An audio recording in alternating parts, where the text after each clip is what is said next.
Braden nods, knocks on the table twice, and gets up to go to the mine. As it follows.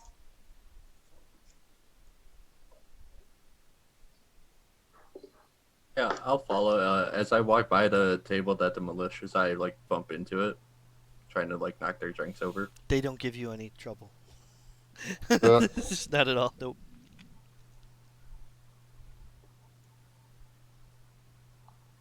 Reza, are you included in this?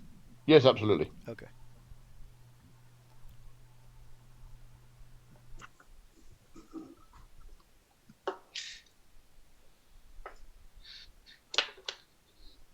So we go to the mine.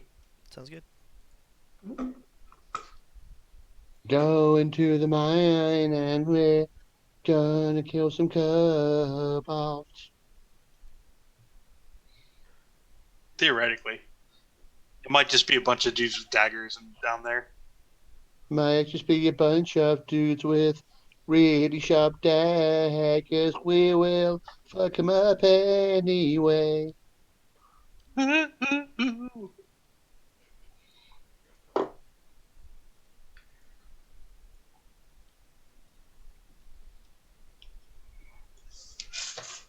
I just went from loving this map to hating this map. Oh well.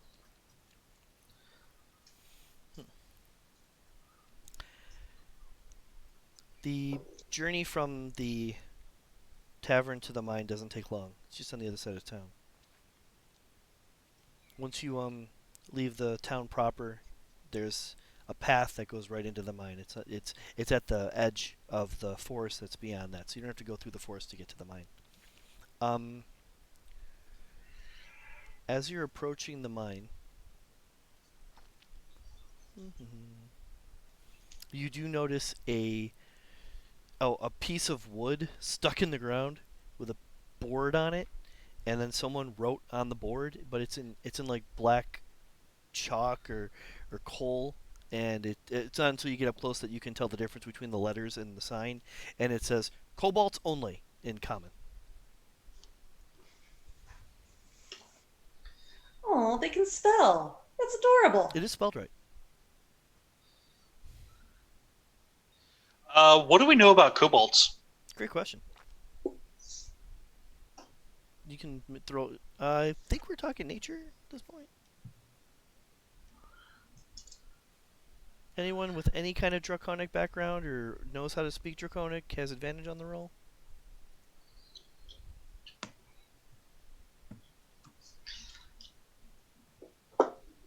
Wow. We ain't no shit.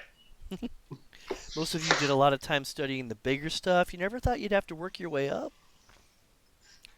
Always your face on the horizon. Never your mind on where you are, what you are doing. No. Azzy, you know a bit about kobolds. They're small. They bounce around. They're small and they bounce around. They're small. They jump maybe sometimes. Yeah. Hmm. Small What- creatures what are they? with some kind of draconic background, but nowhere near as cool as a dragon. These little guys usually creep up from the Underdark or somewhere from underneath some rock. The one thing that stands out in who's missing roll? Rez didn't give me a nature roll on kobolds. Oh, I'm sorry, I didn't hear that. One moment. There's a natural 20. Second for the evening. So Right. 2 20s and a 19 for the evening. I'm Jesus. dreading combat. Right. As you were picking up on, sometimes they work in pairs or in a pact. Sometimes when they're close together, they get a little more done. Usually they only speak Draconic in common. They do have dark vision, and they can use weapons. They can. I mean, they're intelligent, but not really smart. Usually that's how that plays out. Um, Rez, you realize that you know a little bit more. Most of the time, kobolds have an average or just below average intelligence as opposed to the rest of the bipedal races.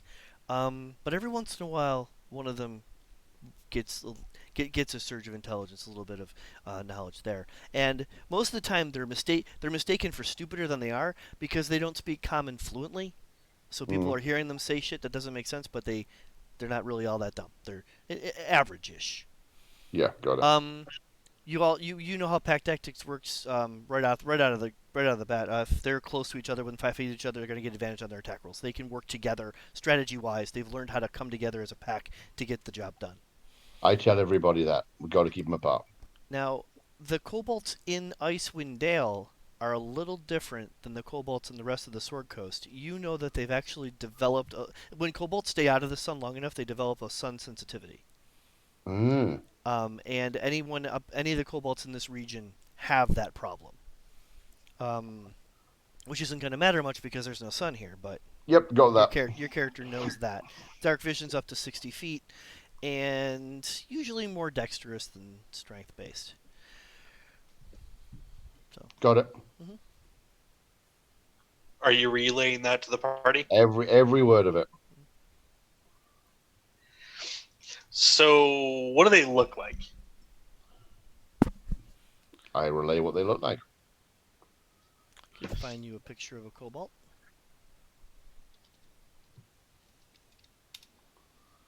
Here's the reg. Is it kobold or kobold? Yes. Okay. As Avitus describes the kobold, each different feature that he describes, Braden sort of shudders and shakes out that limb or that back, cracks his neck, and he slowly becomes the description that Avitus gives of a kobold using disguise self. I'll take him anywhere.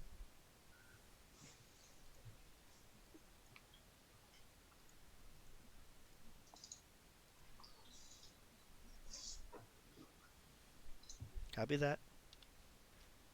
How long does that last? 1 hour. Okay, so you kind of probably wait until you get close. Oh, yeah, like right outside.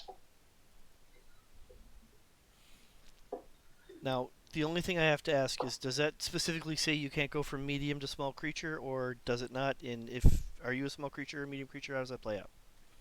So, Braden is a medium creature.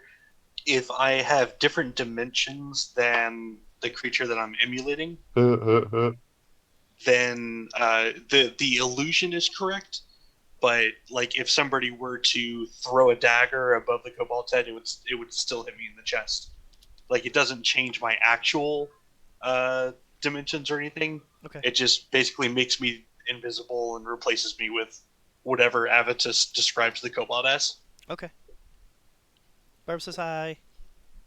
Hey, Bob. Hi.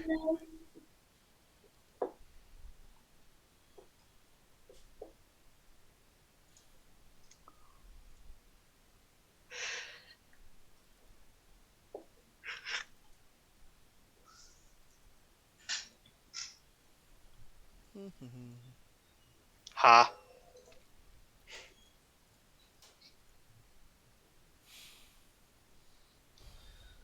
I'm gonna say, well, you guys can tell me what order you guys go in the mine, but that is. I'm the right beginning. behind the Minotaur. My question is there light in there? No. I can't see shit, guys. Nor can I. Really? And I can't really carry a torch if we're getting combat. None of you can see in here? Really? I cast. Can I do that? Just 1 second. Wait, nobody has the light cantrip? Are you serious? Oh, okay. Pretty sure I get dancing lights. You have dancing lights, yes. What's the duration? As a cantrip, think you an just hour. do it whenever you want.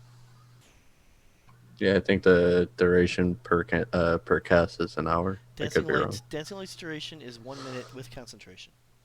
I was Oh, wrong. Jesus. Compared Yeah, to the so light I spell, can't- it's a piece of shit. I can't help you.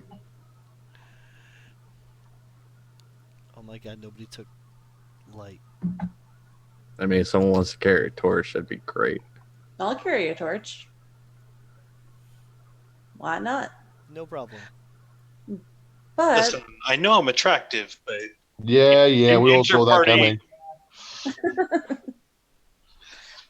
um, here's a thought. They're probably going to accept Braden before they accept the rest of us. Why don't we act like we're prisoners or hired help? Is my days as a prisoner is done. Ooh, so broody. Well,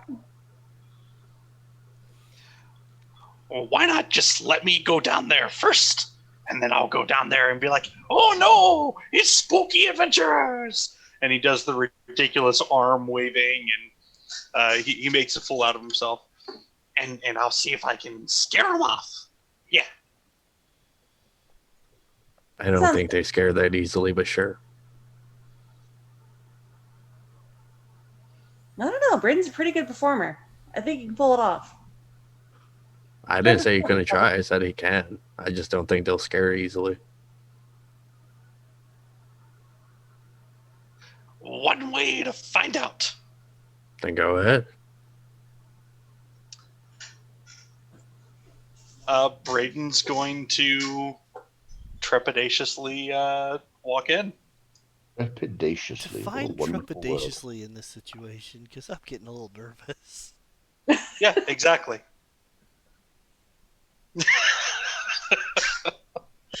He's going to nervously walk in. Okay. You have your humble DM. I want to help best I can. As you walk into the mine, the lack of a light source is seriously a problem. Is it though? Because I have dark vision. No, do you have dark vision? Yeah. Oh, okay. Okay, that threw me off. Yes, you have dark vision. That's better. Okay, yeah, you're fine. I was getting a little nervous. I was like, wait a minute. How are you guys gonna do this? Okay. Yeah, the first few areas in here. We got like about a 7-foot high ceiling, and as you enter some of the other areas, it's going to go as high as maybe 12, 15 feet. Of course, you already noticed that there's no light source. These are mining tunnels, so we're mainly looking at rock. And besides it being more cold than you're used to, it's not much different than any other cave or tunnel that you've gone into before. As for this, I'm going to sort of skulk as I go in here, sticking to shadows as it were, but more just maintaining as little line of sight to others as I find them as possible, trying to make sure that I see people before they see me. okay, there's not a lot to hide behind, and the absence of any light means there's also no shadow. It's just completely dark. But you can make a stealth check as you stay along the walls and try to just not make any noise. Ooh, that was almost not good. You see racks holding picks and hammers, and they're all nailed to the wall of this small cavern. The floor is covered with rock dust and tracks. Where are the tracks going? Great question. Survival check, please.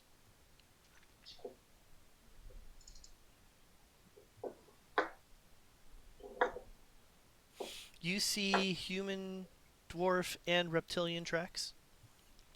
Most of the non-reptilian tracks are heading out of the mine, and the others are heading that way. Oh, sorry, that way. Your roll also shows. Well, basically, you see Kobold tracks heading in these two directions, and some other animal heading that way. 15's a little low. Something else is going in that direction. So. Okay. I'm going to go back to the party Okay. and sort of wave them into this central chamber so far. Okay. Okay. So I got the first Clang. chamber. Clang. Hey! And I'm going to basically flick him on the chest. Trickster's. Oh Jesus Christ! What's it called? Blessings of the Trickster. Advantage on stealth. So you just negate my disadvantage. Perfect. Okay. Shh. I just checked this one room. Don't blow my cover. By the way, I got to where my token is by the time you gave me that. So it was clang, clang, clang all the way down the stairs. Beautiful.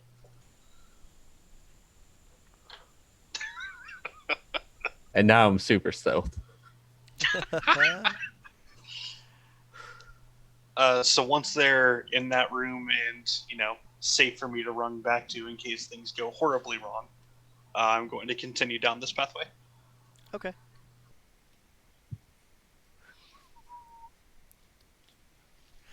You make it about 30 feet before you see, and let's see how quickly I can keep up with this. Just gonna start to. This area here, it's a drop into that room. It's easily climbed down. Just So it's a drop down into a room. Yes, Can I we're- sort of survey the room? Yep. There are benches and tables. They're set up as a workspace where you imagine the miners would clean the gems that they found and etc.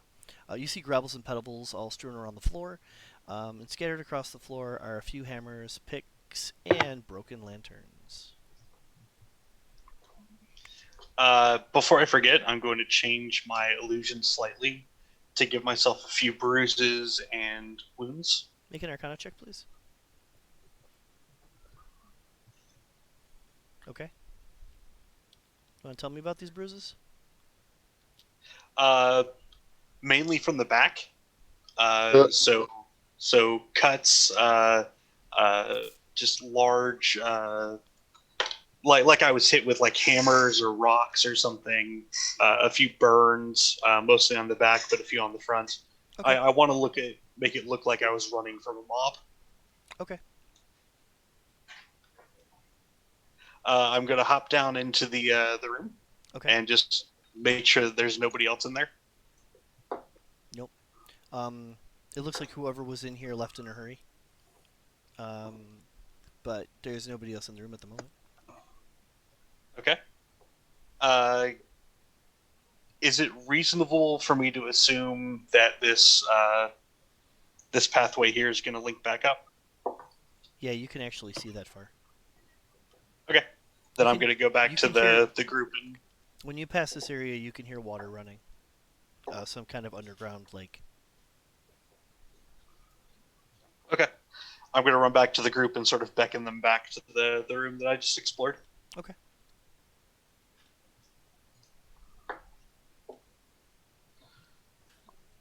Don't worry, your super stealth minotaur's following. Uh, Hey, I got 21 on a stealth roll. Super Nice. stealth, Probably the highest. That's probably the highest you'll ever see Fenrir get on a stealth. super stealth minotaur. Are you right behind him, Russ? yes, same, very close. Okay. Sorry, I'm gonna move token too. I'm trying not to out of game monopolize here. So please. No, you're doing great. Okay. Gonna go down this path. Okay.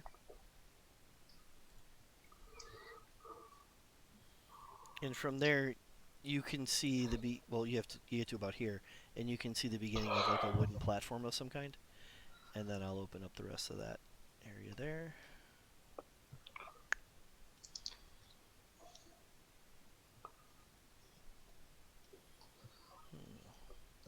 And here you see wooden planks, and they strut from the walkway along the wall of a seamless, bottomless vertical shaft.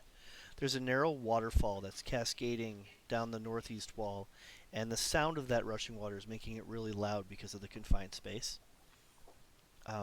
So at this point, you can't really hear much else but the water running down that area there. Okay. I'll go back to the party and relay what I found. Big hole. Super big hole. I don't think they're down there. I'm thinking we go back the way we came and explore the rest. Yeah? Sure. God, being a kobold is absolutely exhausting. And he walks past.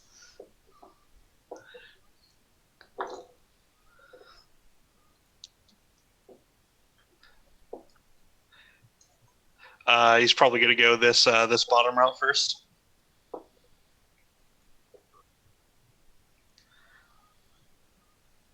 I'm stepping away from my computer for a moment, Yep. but I'll still be able to hear. Copy that. Cool. There's an under- Anything in this? Go ahead. There's an underground river that flows through the far side of the cavern, which is supported by a natural stone pillar near the water's edge. Between you and the river, there are two half-sized gray rodents with long tails and beady eyes, and they rush right at you when they see you. Here they come. You can roll initiative. Fuck. All of us or just him? Everyone can roll initiative, but at the moment, well, it's gonna be a surprise round. Yep, got that. Only because At the they're earliest convenience, Braden's going to whistle for the rest of the party without shouting for them. He won't have to. The rats are making enough noise. Oh, okay, Mhm. cool. And you did beat them on initiative, so you can do whatever you need to do. I was wondering to see if you beat them on initiative or not. Can the rest of you guys roll initiative too? Yep. I got you, Phil. Damn it, Phil. Hey, another crit. Wow, 21 on initiative, Phil. When the rats hit the stone and the little pebbles and the dust and they scurry towards you, they make so much noise that both Azzy and Fenra are aware of the fact that something's coming at you even before you are. Beautiful. Something wicked this way comes. Uh, Go ahead. Azzy, what would you like to do? Those are pretty big rats.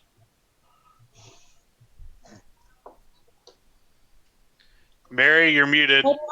If I take myself off mute. It would help. I have other problems though because I don't know how the rest of you are seeing. So, was there a torch? Does someone have it? I think Yes. Azzy has it, right? Azzy would be carrying a torch. Can I carry a torch and still cast spells? Yes.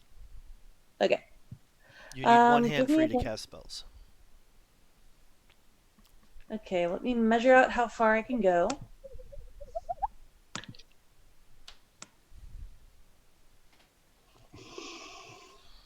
That's still pretty close together. All right.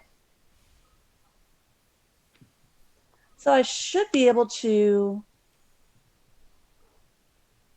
run around to just behind Braden. Mhm. And let's see if we can startle them off. I'm going to say I'm going to cast a Ray of Frost. Do I have line of sight on either of them? You can see both of them. Did anyone memorize what a torchlight does? I can't remember the last time I dealt with a party that actually used torches. I think it's 20 bright, 20 dim. That sounds like light. I think torchlight might be less, but I'm pretty sure that's what the Where torch would I uses. find All right.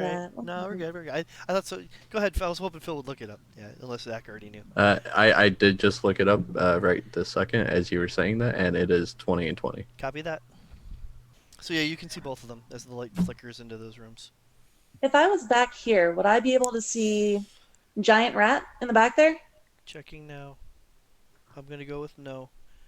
Here's how I'm checking. I'm looking at the four corners of the square you're in and seeing if I draw a line if they hit any of the four corners of any of the squares you're trying to hit into. And the answer to your first question was no. Now there's just a straight line right there. I'm good. Okay, That- easy enough. And I don't like live by that, but that's where I start. I always take like the rules as written and then I put a twist on them. I don't. Gotcha. As he's going to run around the corner and try to cast a Ray of Frost. Okay. One moment, please.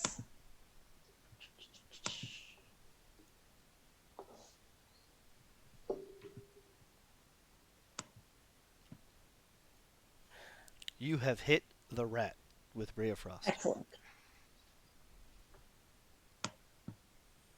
Squeakums. For 3 damage, and he is slowed by 15 feet, that rat in the back. Okay.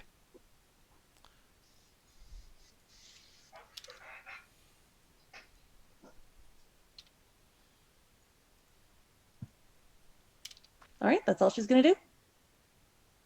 Phil, are you I'm sorry, by available? 20. Yeah, I'm here. Okay, it's your turn. I had to step away because one of my cats got sick, so I had to go clean that up. Sure. Oh. Is she okay? Yeah, she's fine. It was just a hairball, but still not something I want to step in. Yeah. So you hear enough to put most of this together, but it's not until you turn the corner that you'll actually see the rats. You just know she's shooting at something, and the light went that way. Can I stand there in that spot? You can stand there, but you know how to do the math, so yep. Yeah, it's fine. I'll stand there. Okay. And that's all I can do because I had to dash to get there. Yes, you do. As well as like, I don't need to tell Phil that that's dashing. Yeah, I'm just gonna let that go. Yeah, I already You knew. good? All right. Braden. Braden the Kobold. Braden is going to chuck a dagger at Giant Rat B. Okay. Trying to be quiet, but understanding that these are the sounds of combat. Yeah, Braden, daggers don't make a lot of noise. You're fine.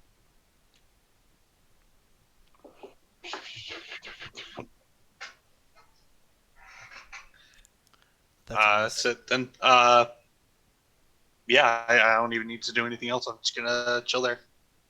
You realize, Kobold, what we're really doing is bringing your fellow kobolds some food. Kobolds eat rats, right, Chris? I don't know. I rolled an natural 20 on my kobold check. I mean, I don't know. I don't see why they wouldn't. What is that thing? That's where his dagger is. Bing. Ah. Fuck, I don't have. Yeah, if kobolds have nothing else to eat, rats aren't going to stop them any more than humans could eat rats. If there's nothing else to eat, I think they'd make that jump quicker than a human would, but Mm. if there's other things to eat, they probably wouldn't go to rats first. Yep.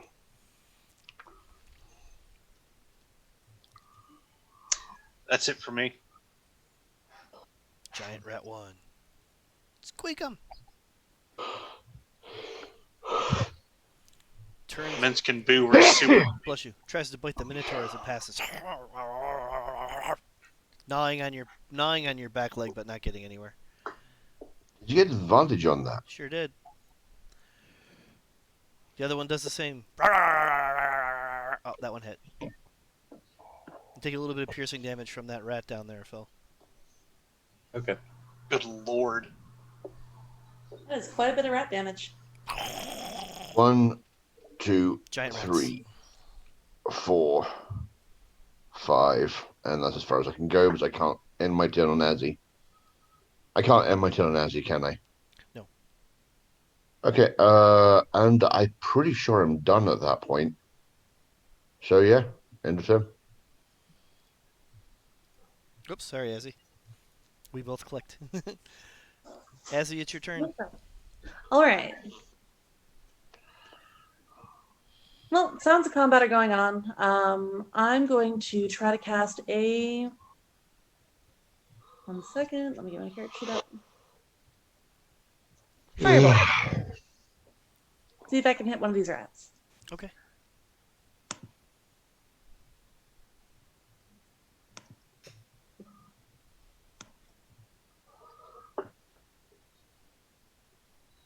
That's a hit. That's Nice. okay.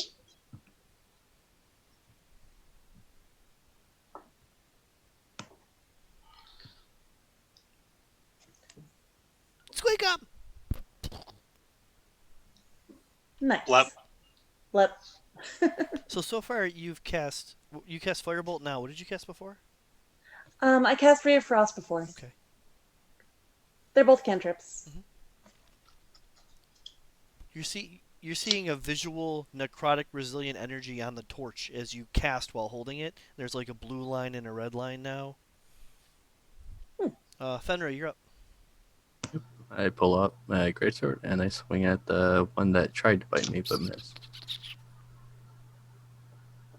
And promptly miss. Haha. I mean, oh no. My dice rolls have not been there today. Braden, the super huge minotaur, got bit by a rat and missed one. Let's put it out there. It's your turn. Yeah, but I also missed. Oh, I'm trying not to draw attention to that. I didn't even see you attack. Oh, you've missed once. Okay, it's your turn. Yep. Toss in another dagger. Hit. Okay, how do I do sneak attack? Are you a rogue now? Yes, I am. Look at you. All right. Do. Under sneak attack on your character sheet. Because you're gonna go to actions, you're gonna go down to features, and I wrote sneak attack in there. Yes. You see, there's a magnifying glass. If you click on it, it gives you the drop down. Yes. Drag the effect, just like you drag a die. Drag the effect onto your character, either on the map or in the combat tracker. There's the 1d6 you need. Now, when you roll, it's going to include the 1d6 as damage. Okay. So roll your damage, Doot. and there's the d6. Squish. Your dagger hits, drop. Nice. I'm going to stroll up and collect my daggers, looking Finra in the eye as I thump it free of the rat's skull, giving him a shit-eating grin. I just watch him pick up the second dagger that is clearly did not hit shit. I just stare at him. That one got Not saying a dangerously word. close to the water, too. And as you No one will blame you if you threw him in the river. I'm Is- just saying.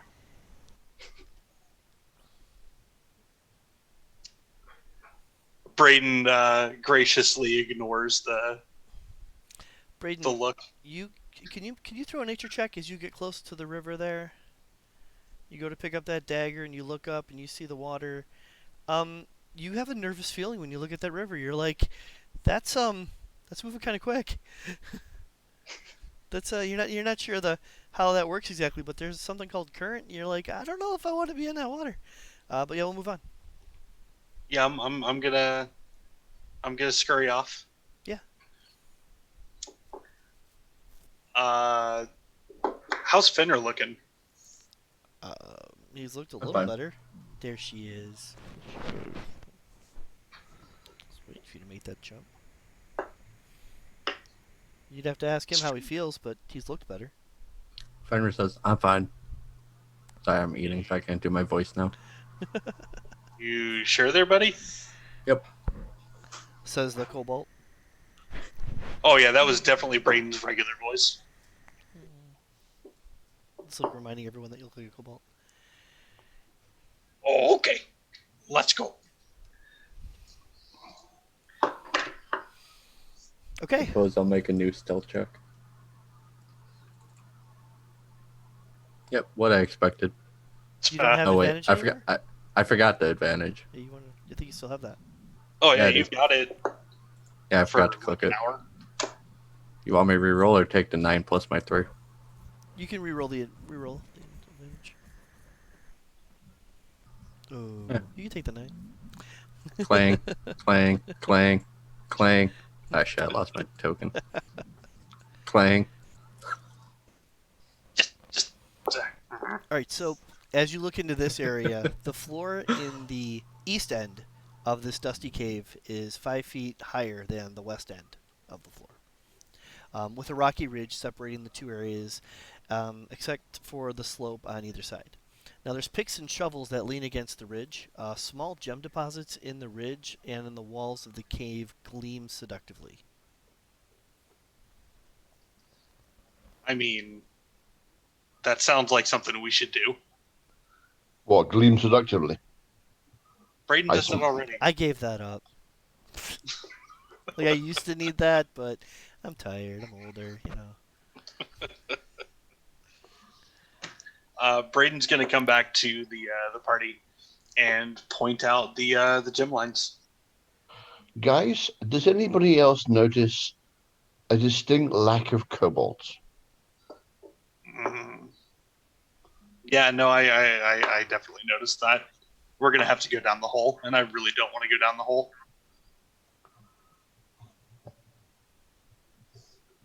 Quick question, Chris. Yes. How far did he actually go on that wooden platform? He didn't. Because you Just- revealed a bit much that tells me otherwise. No, he Yeah, saw and- it. and- He just didn't act on it. Oh, Got okay. it. That was exactly what I was about to ask too. I revealed that on purpose. Yep, Okay. got it. Wasn't Thank sure. you. So Out of game, Zach's a little colorblind and did not see the extra pack there. I know. And I played it. I played right into it, and I was like, okay, Braden missed it too, and Yeah, it's we'll move on. perfectly But I fair. still revealed it so that the rest of the players would see it, and this moment would happen. It's like I've done Don't this feel before. bad. Don't feel bad, Zach. I'm also a bit colorblind. Okay. It's like I've done this before. Sorry, who you know? said that?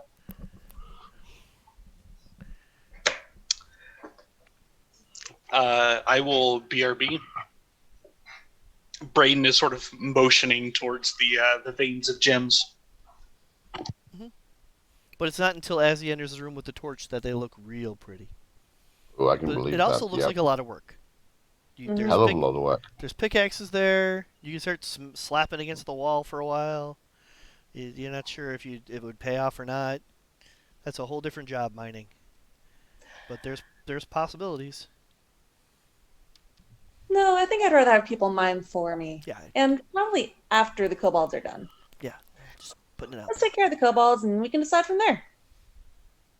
Sounds like a plan to me. Except for one small problem. Hmm? We haven't found the kobolds. We are Probably- kobold. We are koboldless. We are co-hairy.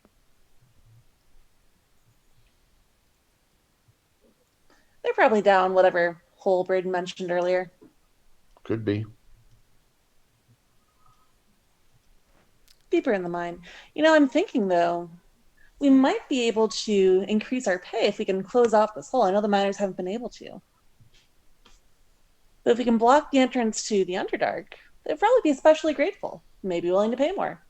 You have any explosives? I can make things explode.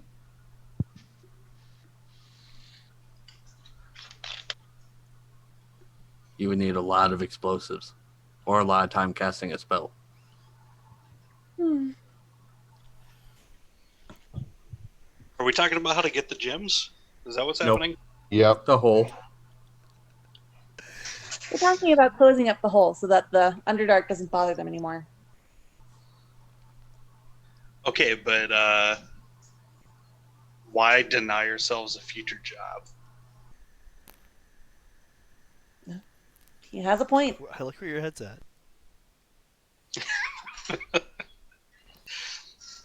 Okay. I did not see this before. Let's go. Okay. So there's a wooden pulley system, and it has been constructed around a large hole in the floor over here. There's a bucket big enough to hold a humanoid. 3 alcoves next to the lift contain wooden boards and mining equipment. So when Braden says, "I didn't see this before," Fenrir just holds up like 3 fingers and says, "How many fingers am I holding up?" I don't know. How many am I holding up? And he flips you the bird. Yeah, that makes sense. And I punch you. Hey, you're gonna make him shift. Just screw up the whole freaking disguise self. What are you doing? I mean, go ahead. You can hit him if you want. Yep. And I punch him. That's exactly what I'm doing. Still punching. Go ahead. Beautiful. I assume it. I assume it strips the disguise self. Depends. Do you let him hit you? Oh. Free shift. For gameplay.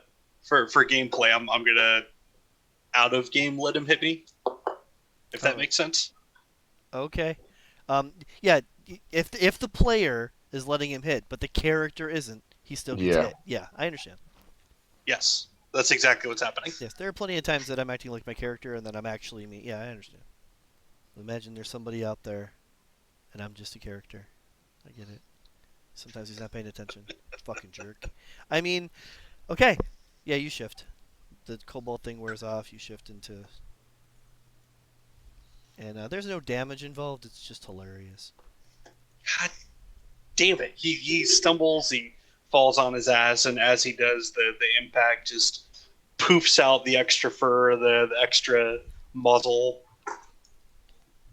Braden just sits on the floor, just shaking his head, like, God damn it! I forgot that happens. It's like He mutters as almost as he walks amusing as a back over. pufferfish. Almost as amusing. Just poof. All right, so that's one person at a time. Y'all wanna slow down, guys? Who wants Nope. to go first? Abatus was there first, though. Yeah, I'm not going down first, thank you. I'm not going down until the light source is down there. Fine, I'll go down first. You're not the light source. As he I'm- holds out a torch, I'm not going first, guys. Let's be honest here. I take the torch, and look at the torch, and then like, why would I want the torch and hand it back? Ready? Send me down. Okay.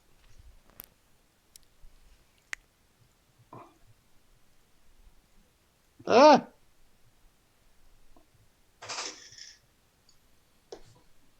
Oh, geez, we split the party. It's a minute. Goes down, comes back up. How long is this shift? Is this a while or is this a minute? The shift. So normally it is, I think, 1 minute. It's not gonna get. It's gonna go away. That kind of stinks, because it's a minute just to go down and up. Okay. So that whole thing played out for like no reason. It was still funny. It was so funny. It was so comical, yeah. Yeah. So after he goes down, I look down. Did he like make any kind of light down there? nope. Who's Yeah, next? I'm still waiting then. From down here, you see, the mechanism creaks as the bucket lifts and descends. Yep. There are two dusty tunnels that lead in opposite directions. You I'm hear just- anything down there? I'm just taking a moment, Chris, to look around my surroundings. I'm staying within the room, Mhm. moving quietly, but just looking down each corridor. Investigation, survival, Investigation. perception, whichever one you prefer. Okay. Let me find my skills. And you get about a minute before whoever's next. Hey, look at that. 3 times in a night. Jesus. There I'm are, so dead at one point once we get in combat. investigation takes a while, so I'll tell you what's up after everyone comes down. It was a perception. Yeah, he did perception. Oh, okay. That's a quick look. You look and there's a whole bunch of cobalt footprints on the floor. And the first thing that stands out about them instantly is there's only one set that goes in that direction. The rest of them go in the other direction. Okay. Who's next going down? Do I see anything else down the corridor from where I'm standing, Chris? Given I have 60 feet dark vision. Sure.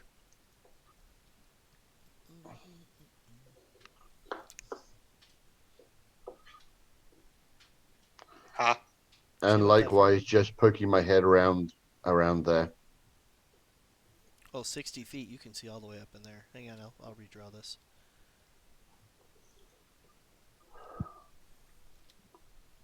Anything else I should be noticing? Sure. One more person comes down before I talk about it, though. Who wants to come down? Yep. I did yell down and ask if he heard or can see anything. I whisper loudly, all clear. I'm not hearing anything. I guess I'll go down. Okay. So that moment where one of you could have made it down, instead you communicated. So I'll just tell you what's going on. Yep. Um, Wow, that was a long minute of communication. It There's took still a while the for the actual voices minute- to there's reach. still the actual minute of the thing going back up and coming back down as well. Yep. So as you look in, but before the other player gets down, you see a hole in the west side of this chamber opens into a central shaft. Am I in the right spot? I am. Okay. No. Letting in the sound of the waterfall. The floor in the north end of the cave is 5 feet higher than the south end of the cave, with a rocky ridge separating them and a slope on either side. The walls above the ridge gleam with gem deposits. Yep. So it doesn't look all that different than the one above. I just realized it's almost the same thing.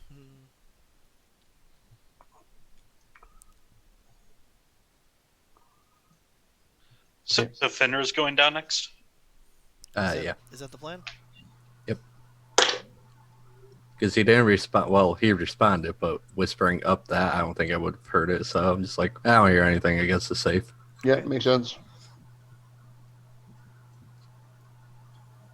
There you go. Braden motions for Azzy to go next. I just kind of stand against the wall because I can't see shit. Okay. Azzy will follow suit and go third. And with it is a light source. Oh wow, I can see again. And then about a minute later, so the whole thing takes about 5 minutes, and Braden.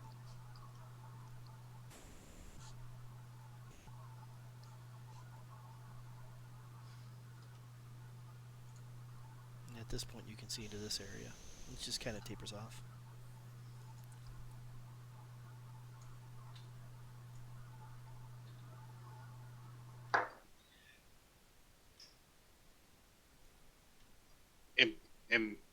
Am I still playing Point Man? Is that what's happening?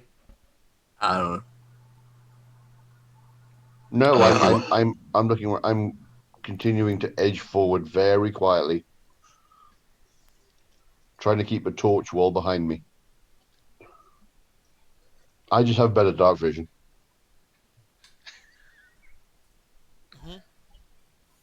So I see you moving forward. Who's behind you? I motion them to stay back, and I'm edging forward very, very carefully. Braden, do you stay back or do you move up like that? Oh, absolutely not. When has Okay. Braden ever followed directions? I just Got needed it. to know. I assumed, yeah.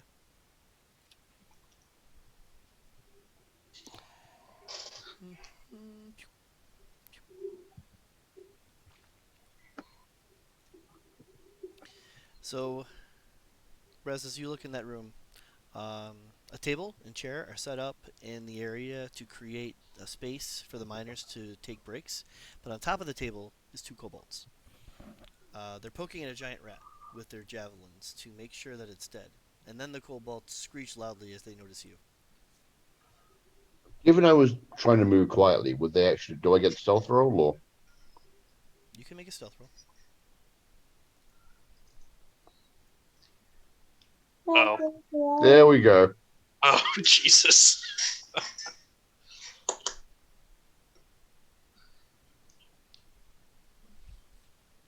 Okay, join initiative roll. Yes, please.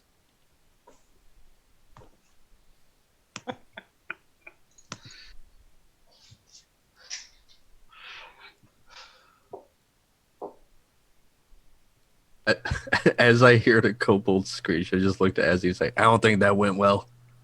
I don't think so.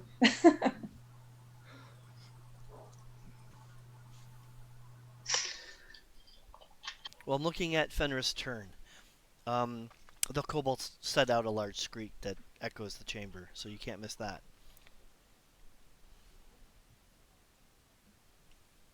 What do you do?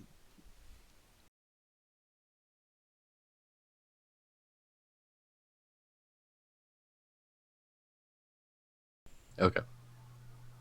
Then I will use the dash action, charge into him. There's 40.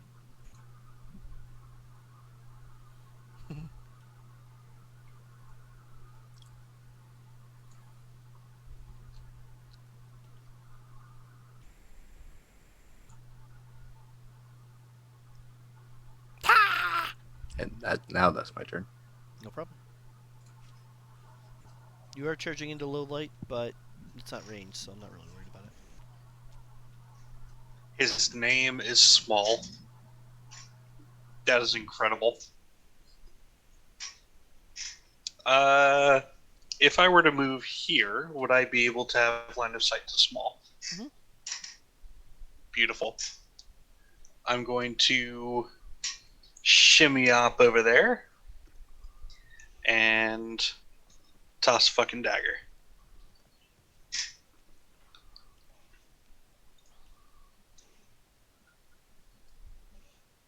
Fuck you, Small. Whoa, something did not work properly. 14 Then you damage should have on only your been dagger. died. Your second, you put on you put the D6 back. It was already there, so you ended up with 2d6. I understand. Want me to roll again? Nah, that was plenty. Okay. It was plenty. It was plenty. Whether I take the 2 or the 5, he's dead. So you're good. No, Mr. Bond, I expect you to die. So you kill one of the kobolds outright. I'm also going to make a big show of being loud with the throw. Making sure that we're being as loud as possible, as scary as possible. No problem. Avitus. I know how this works now. I push my fingers together. I take a moment to line of sight down, and I blow dart down them. Copy that. Is that a +2? Sure. And fireball. Wasn't there an Arcana check involved in that? No, they're all natural 20 last time I did it. So you Oh. said I don't need Arcana checks anymore. Oh. He did. You said no more Eventually Arcana I'm gonna checks, do but like it's a at your once per- discretion. I remember. I'm gonna do like a once per short rest thing on that. By the way, Sure, whatever you think. It's gonna be a once per short rest eventually. Yes, sir. So in that case, I'm not going to do the +2. Oh, what the hell?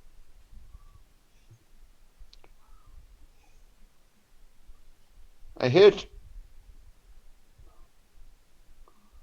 Burn. And I realized that this isn't Baldur's Gate, so I can't move back around the corner afterwards. Okay. I'm done. Fenra, it's your turn. Why is Azzy not on the tracker? It's a great question. Make a perception check. Oh I dear. thought I wasn't sure if it was a misclick or anything. You know me better than that. Never know with you, Chris. You suddenly realize like, as he never shot. Like, wait a minute. That's fine. I'd rather just swing. Okay, you don't And a even miss. bother with the perception check. Nah. All I right. see how it is. Like, that's a great question. Make a perception check. Wait. Actually, new question. Do I still have light? Because if not, then yes, I will look around. Oh, that's a good point. You do still have light. You do still have light, but the light elevation kind of moved, as if whoever's holding the torch is bending down or dropped the torch.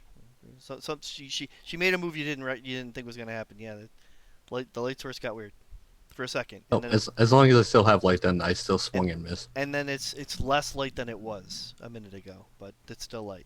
It's like, what the hell are you doing with the torch? You still miss. Braden, it's your turn. Yep.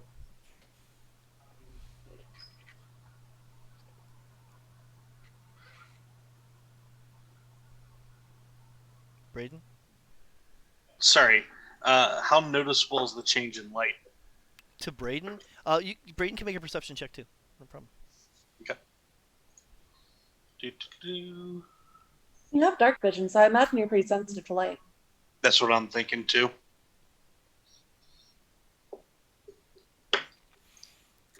It's pretty noticeable. It's almost like the person who's holding the torch dropped it, because now you've only got about 75% of the light you should have, because it's not, when you hold it, it's the whole radius of it, and now you're not getting something's not right with whoever was holding the torch. So I'm gonna look back at Azzy. She's not there.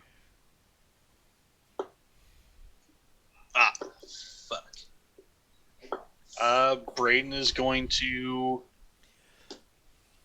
shudder a little bit, take a deep breath, and sort of push it back out. Poofing out, he's going to shift. Copy that.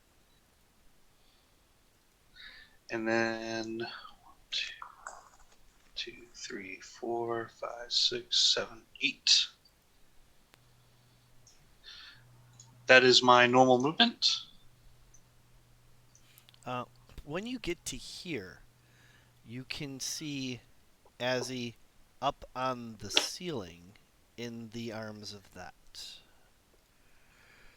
So what the fuck is that? Isn't it an identified creature? Obviously. What the Ooh, fuck is pretty that? boy. This bulbous floating brain-like creature with all these long stalks and stems is floating there magically. You don't see any kind of means of propulsion. And it's just now taking one of its tentacles out of Azzy. Azzy's not moving. She's got this blank look on her face and she's just hanging there. What, like blanker than Azzy's usual? Rude. as he's Sorry. as this creature is holding her with a couple of its tentacles, trying to position it on a spot on the ceiling where you see near it another cobalt was jammed in, but that one looks very dead. Oh, So it's putting its food on the shelf. Like, you don't see any sort of eyes or anything. You can make an Arcana check as you look at it to see if you have any idea what it is. If you personally don't know, that's fine. Now how the how random. hot? Yeah, go ahead. I was just gonna say now the random Constitution save makes sense. Mhm. Yeah. So there Yeah, was. I was So I wondering. wasn't sure how much of that showed. I meant to. I should have just threw a 20, like not even in the chat. So what did you How guys far? see? Yeah. I Anyways, just go saw ahead. the we just- Constitution save. Yeah. Okay. What's your question? How far off the ground is she?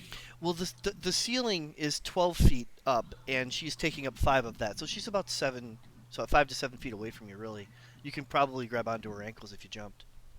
So that's the goal. Is I'm going to run, jump as high as I can. Hopefully, sort of shoulder checking her around her midsection, Mhm. going through her and trying to take her out of the creature's grasp. 2 of its tentacles are firmly wrapped around it, while the others are still free. So it is a opposed grapple check. You're trying to get it's grappling her, and you're trying to make your acrobatics or athletics check to try to pull her out of it. Beautiful. Your Acrobatics. your DC is unfortunately very high. It rolled well. Good lord. Yes, it did roll Oh, well. nice. All right, Braden, let's do this. As you jump up and grab onto her ankles, you realize that it has a very firm grip on her. Whatever's keeping it afloat is doing a great job of it, Okay. and it Uh, squawks. It squawks. Beautiful.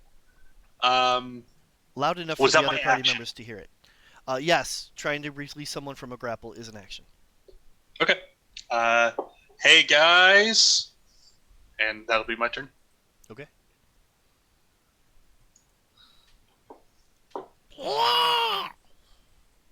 One of its tentacles tries to stab you. It misses. Then its beak gets closer. But that's all it does right now. Do I move with it or do I stay where I am? You're dangling underneath it, so yeah, you're gonna move with it. It's carrying you.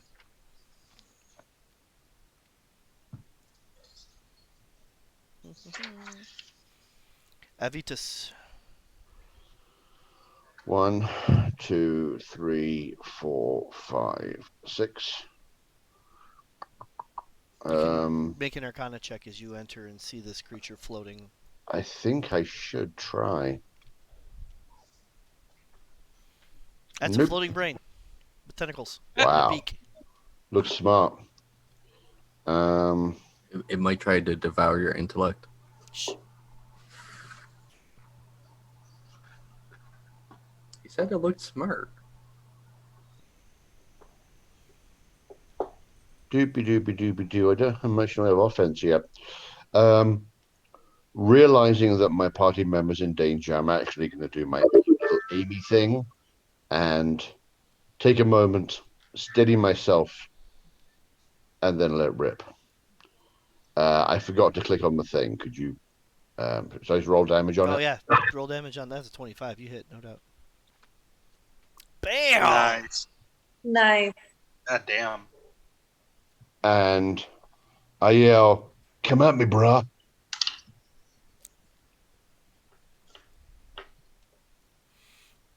This little cobalt disengages and Winter market. runs Sorry. down runs down the corridor and away. Fenra, just heads up there. Disengage. I think kobolds get I called disengage, but at the same time I think they free disengage. I just didn't feel like looking it up. No, they do not get free disengage, but he did disengage and run, so he didn't get far. But he can't see that far, so he doesn't know that. Azzy, it is your turn. Please make a Constitution saving throw. Will do. I believe the key word there was make, by the way.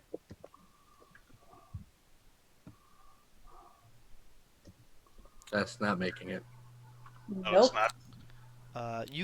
You're conscious and can see everything that's happening. You are currently affected by poison, paralyzed, grapple, and restrained, so you can watch. Wow. Oh, boy. What are you doing? Get out! Get out! Nothing. That's the whole point of like poison, cats. paralyzed, grapple, and string. Fenra, it is your turn. You could make the I don't see it coming choice of running down the hallway with the Kobold in the dark, or not. I mean, the thought has crossed his mind, but A, hearing the squawk, and then B, hearing two of his friends run the opposite direction, he's going to turn around and be like, what the fuck? Working with the amateurs here. Start going that way. Okay. You can see the whole spectacle from there, and the brain creature definitely catches your. What the fuck is that? Yep, that's as far as I can go. Anything else? Nope. Braden. Okay. Braden is going to. Oh, how high up is the creature? I guess the question is, am I in melee with it? No. It is just high enough to be out of melee unless you get a pretty decent jump roll. No, And then that you gotta watch out for hitting Azzy in that respect. And it's not really in melee, no. that works for me. Braden claps his hands together, silently mutters a prayer to the All Mother, and little purple flames start appearing all around him, swirling a little bit, and they shoot towards the definitely not Grick. It's not a Grick. What are you talking about? Yep. What's a Grick? It's a Grell. Yep. Very close. Go ahead. Sacred Flame. Okay, so that's a save. It'd be so much cooler if you could call it Jonah Flame. It is failed its saving throw. Wait, no, it passed its saving throw. Sorry. Eek. Okay. 15. I don't know if it matters, but it does not benefit from cover. No, it doesn't matter. Okay, I didn't know if it was using Azzy as cover or not. Nope. I didn't put any of that on there. It was just a straight deck saving throw. All right, cool. And then Braden is going to. So as long as I'm not in melee with it. He's going to reposition. Mhm. Actually, right there, getting as much high ground as he can muster. Okay. And it's floating from the ceiling, so but you got some high ground there. It's got. I'm gonna slap a tentacle out at the sorcerer here. Ooh, that's a hit.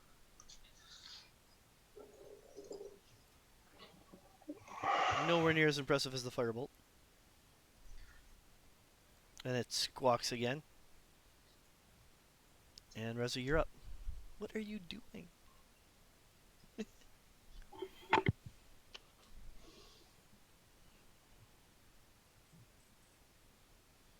Why am I wounded?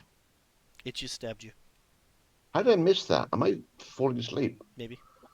Okay.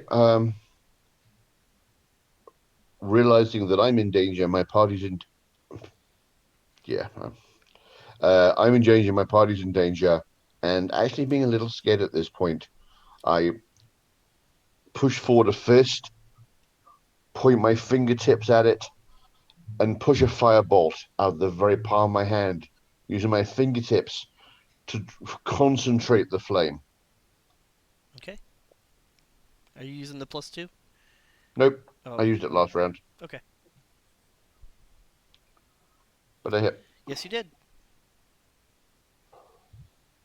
Bam. And as a bonus action, I will cast Healing Word on Fenrir.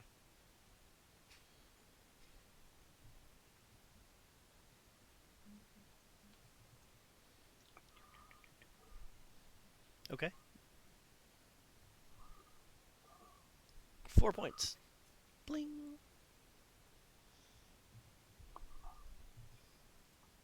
Anything else? I'm done. Ezzy, make a Constitution saving throw. All right. Got Let's this. see if I can actually make it this time. There it is. Oh, nice. Hey. Back in the game. Maybe. You are no longer paralyzed. You are grappled, restrained, and poisoned. Okay. I would like to wriggle free. Please make a athletics or acrobatics check. Let's see.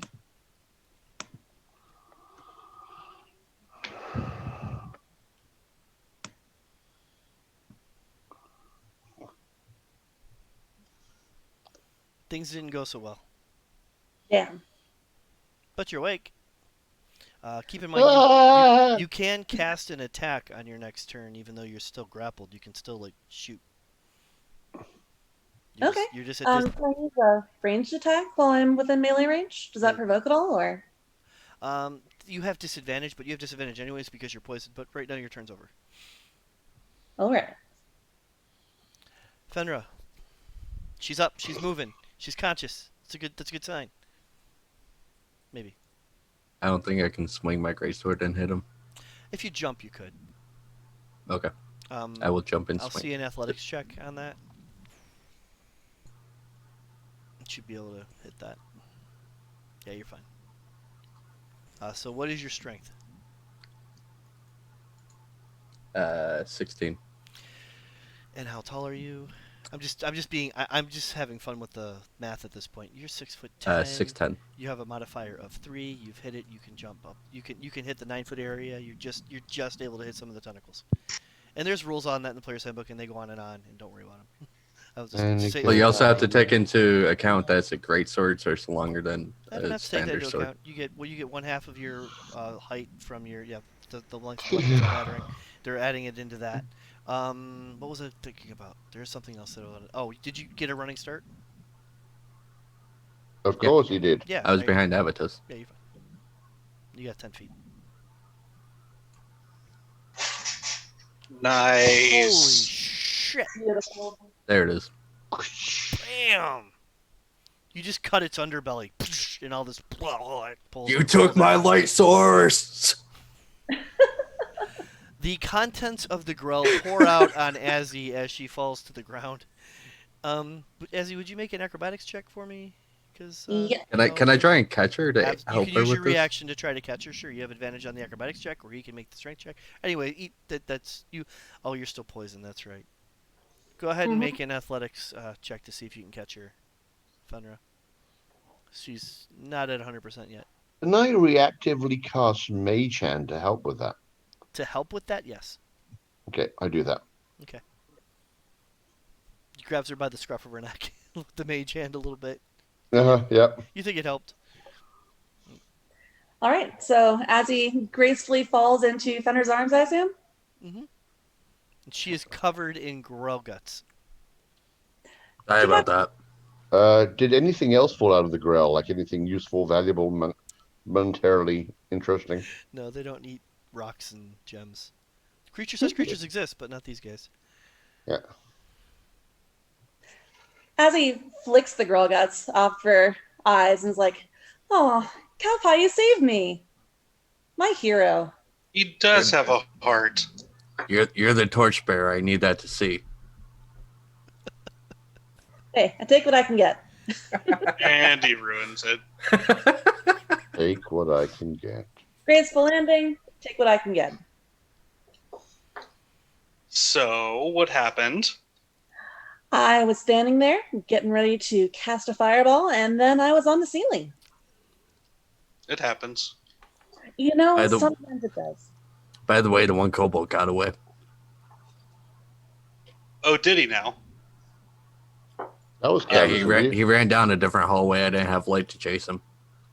Excuses, excuses. A kobold Braden's got away going from you. to. Braden's going to sprint after it. Okay. Movement 40 feet, so dash 80 feet every 6 seconds. Okay. To save some time, you guys run through here. Here we go.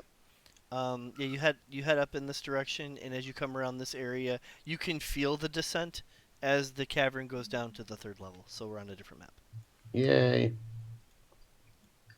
The descent. I don't want to go there again, Yeah, I Chris. like. I'm just thinking that. It's surprising how often they use the word descent in these modules, and I didn't catch it until Descent into Avernus came out. Well, Now it's like Chris, you just have to go down with it. all the time. Ah, All right. Let's see. Where are we? Here we go. Nope. Come stay with. There we go. And you guys can organize whatever order you went down in. I probably would have been chasing after. I'd be right. I'd be the right shapeshifter. behind him.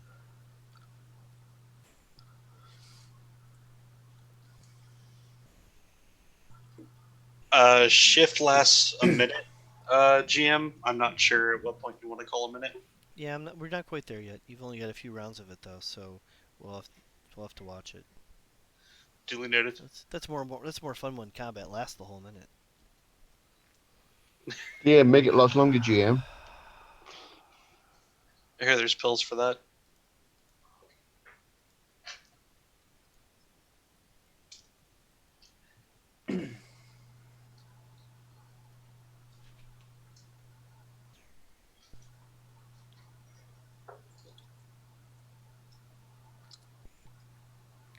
The good news is the poison wears off too.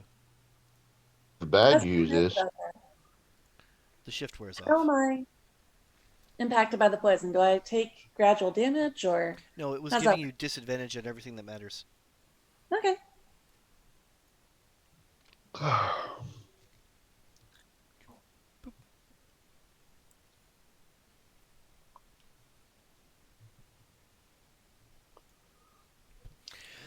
So, as you come down to this area, you once again see this large shaft that seems to go on and on forever. This yeah, I time, get that. the tunnel's downward slope ends with a bucket and pulley system. The wooden walkway extends to one of the openings, but to get to the others in front of you, there's a large bucket, like the one you saw earlier that lets you go down from level 1 to level 2.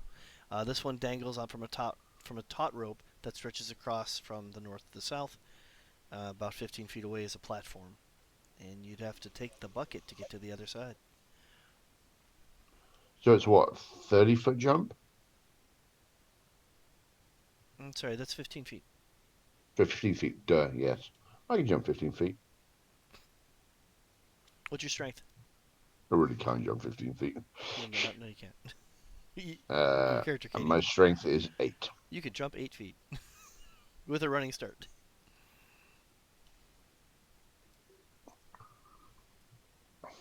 Okay, but I'm a rogue and I see a tightrope.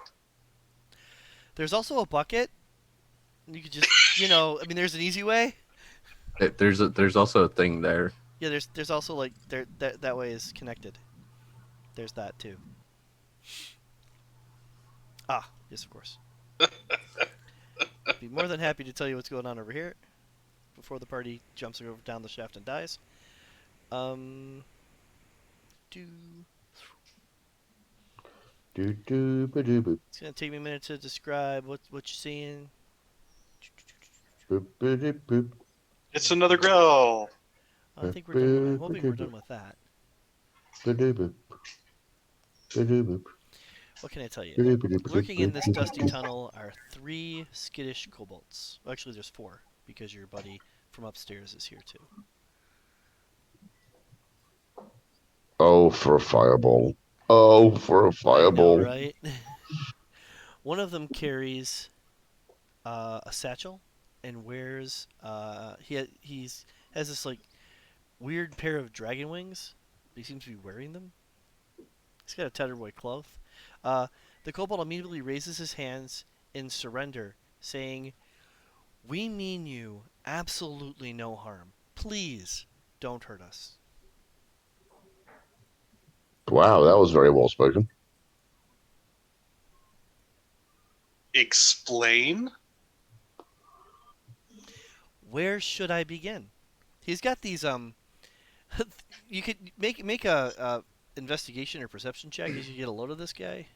Mm-hmm.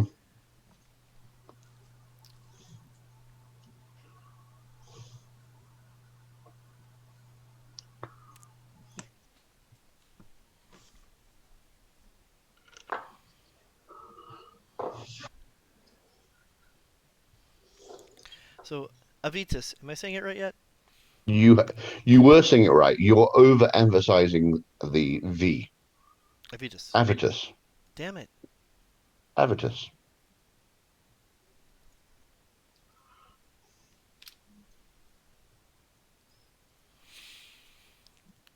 Avitus, you've never seen a kobold with wings before? It's a little weird. With my 20 nature check from earlier, do I have any idea what that is? Well, there are winged kobolds, but they're not from this area. And Hmm. maybe he's from the Underdark or something. Maybe magic happened, something like that. Okay. Who else? What else we have here? Fenrir didn't even roll. Braden and as you see a group of kobolds, and you've already had a long 5 minutes a moment ago, so you're still just like a little dazed, and there's a little feeling of vertigo as you look down into the shaft. You're kind of, I can't give you the 13. It's just you're not all with it right now. But Braden, That's fine. you take one look at these wings, and that's a costume. That's wood and paper that he's got.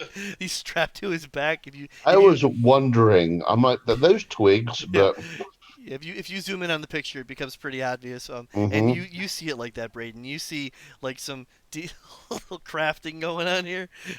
So yeah. But the rest of it, he's got some like tattered leather armor, which looks like it's seen better days. A little bit of fur here and there. Definitely not something you haven't seen kobolds like this before. And the satchel around he looks like he's an adventurer. He's got some equipment, you know. So he's getting a little weird. And of course, he sounds very different for a kobold also, which you guys already noticed. And as you say, explain. He says, "Well, the everlasting winter has made the wilderness unsafe for my kobold kind, and the perpetual cold dulls their wits. Please, we only want a place to stay so we can keep out of the horrible weather. We can work and we won't cause trouble. Maybe Terramine could use us for making their life easier." Braden is doing the most exaggerated, cock-headed, confused dog look that you've ever seen. He is having so much trouble with this. That's brilliant. I love it. As we would like to do a insight check to see if they're lying to us. Absolutely. Be my guest. And by they, you hmm. mean the one, because there's nobody else really saying anything. But Mm-hmm. But she's still kind of dazed, so. what is up with Reza today? Jesus And then Christ. there's Abaddon. God Is that damn. 4 or 5? It's four that I'm aware that I remember. Azzy, you're not sure. It sounds a little far fetched, but he sells it, and he sounds like he's. It's possible that there's an intelligent kobold out there, and maybe this one's figured some shit out. Hmm. Um, Rez, there's definitely something wrong here. Geez, natural 20 though. You sense that he's got ulterior motives, but as he's speaking, the other kobolds have drank the Kool-Aid. They bought into it. They're willing to do everything he just said. Like he sold them on the idea of go be civilized. He, on the other hand, has got other plans.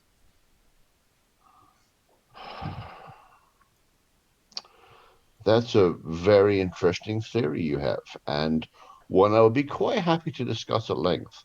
What did you say your name was? I'm Trex. This is Wait, Grick and Zerk and Vot. so, Trix, maybe we can come to an agreement, um, where we could have a more civilized exchange. You understand this would be a little unusual for us, and we'd need some kind of token of good faith. What did you have in mind? What do you have to offer?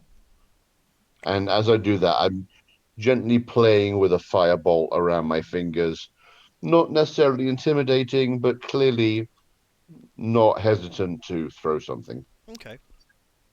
Fenrir, can you make a perception check for me, please? Sure, because that is totally my strong suit.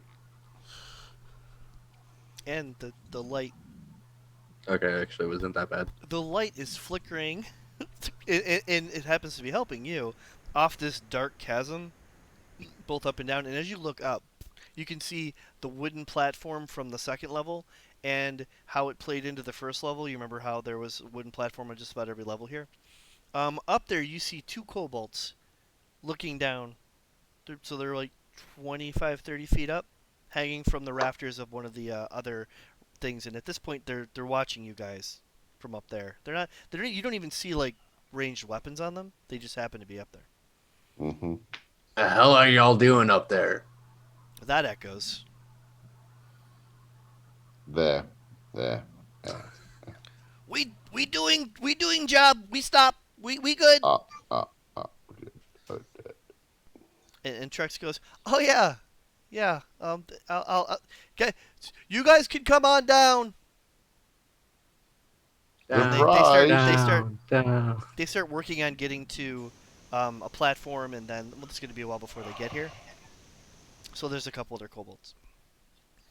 How many of you are there?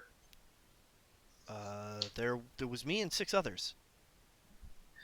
Is he lying? You don't think he's lying about that?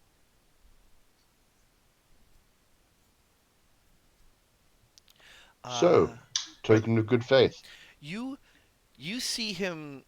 He's folding his arms when you said it, and when you're done saying that, he has like a towel. He accidentally puts his hand on his satchel and then pulls it off, as if that's something he values.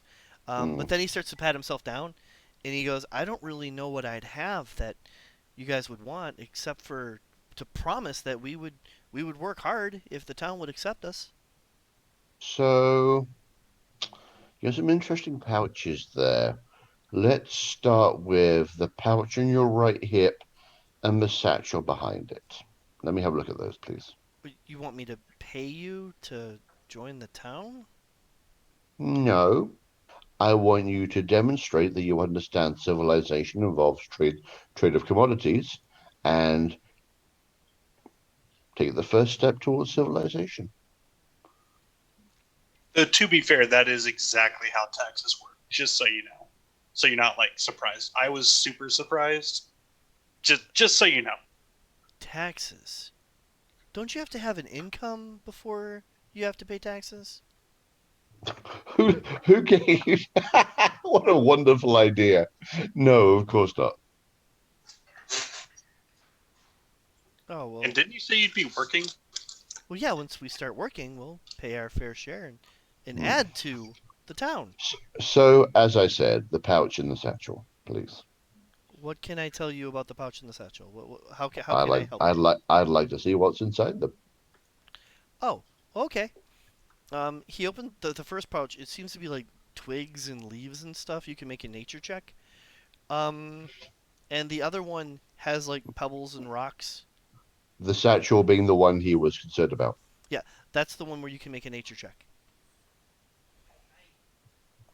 Other people probably do this too. God Holy damn. shit! Oh my god. He gives you the smallest glimpse of what's going on in there. You see moss, lichen. There's like shrubbery bits. Um,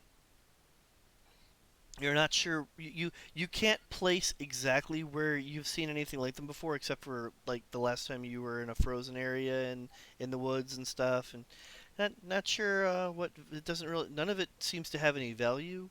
Um, they might be spell components, but you don't see like mistletoe or like the things that would be spell components in this case for like a druid at least. Um, you also don't see any kind of an arcane focus on him at all, so you're pretty sure he's not a caster. As for the other one with the rocks and pebbles, you would imagine he has a sling on him, um, and then a little bit of it is food, but nothing you'd eat. Like it's been a little, maybe that's rat meat. You're pretty sure it's rat meat because that's another natural 20. Because I just want to make sure I understand the two pieces here. What I think I heard is he touched the satchel with concern. It was important to him. Hmm. But then when I asked him to empty it out, there didn't seem to be anything of importance. Well, that is exactly what I said, but I am a misleading son of a bitch, so. Got that. Hmm. Nothing that your character would find important of value, definitely, Got, with got your it. nature check. As a And nature the check, you and identified what those are. and Lichen. the Go ahead. satchel itself doesn't seem Mm-mm. interesting to me at all. Nah, it's a beat up satchel. Yeah. Old. What are you guys mining down here? Oh, we're not. We want to join the miners and join the town, but as soon as we came up and pitched our idea, the miners ran off. We didn't hurt a single one. Do I know if that's true, Chris? You didn't hear any stories of anyone being hurt by the kobolds. Mm. We And were what is we it? were forced up from the Underdark by some brain-looking creature that floats. Yeah, we killed it. You did. Yeah, it moved, so we killed it. That's It's great. it's a pa- It went it's a pattern we go through. it went splat. It did actually, yes, all over our companion. It was gross. Well, that's great. That makes the mine safe. Yeah, safe. Safe. Safe's an interesting word. Safe. What does safe mean to you? Well, not being attacked all the time. Mm. Yeah, Well, you did hear what I said about why we killed that brain floaty thing, don't you? Didn't you? I did. Hmm. So, trying to think of a reason why we shouldn't have a less pleasant conversation. I haven't found that reason yet. Thought you Just a wanted to be moment. I'll be right civilized. back. Yep.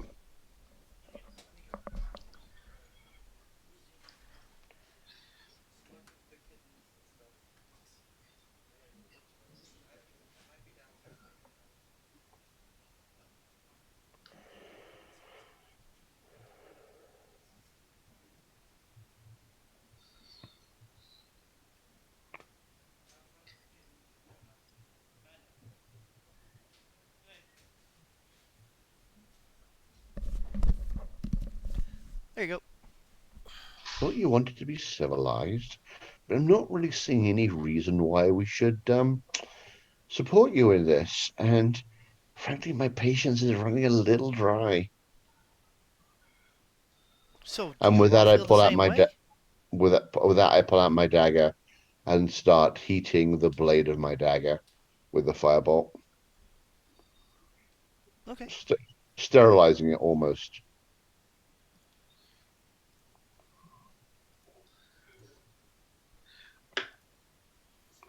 So he asks if everyone else feels the same way. You can all roll initiative, by the way.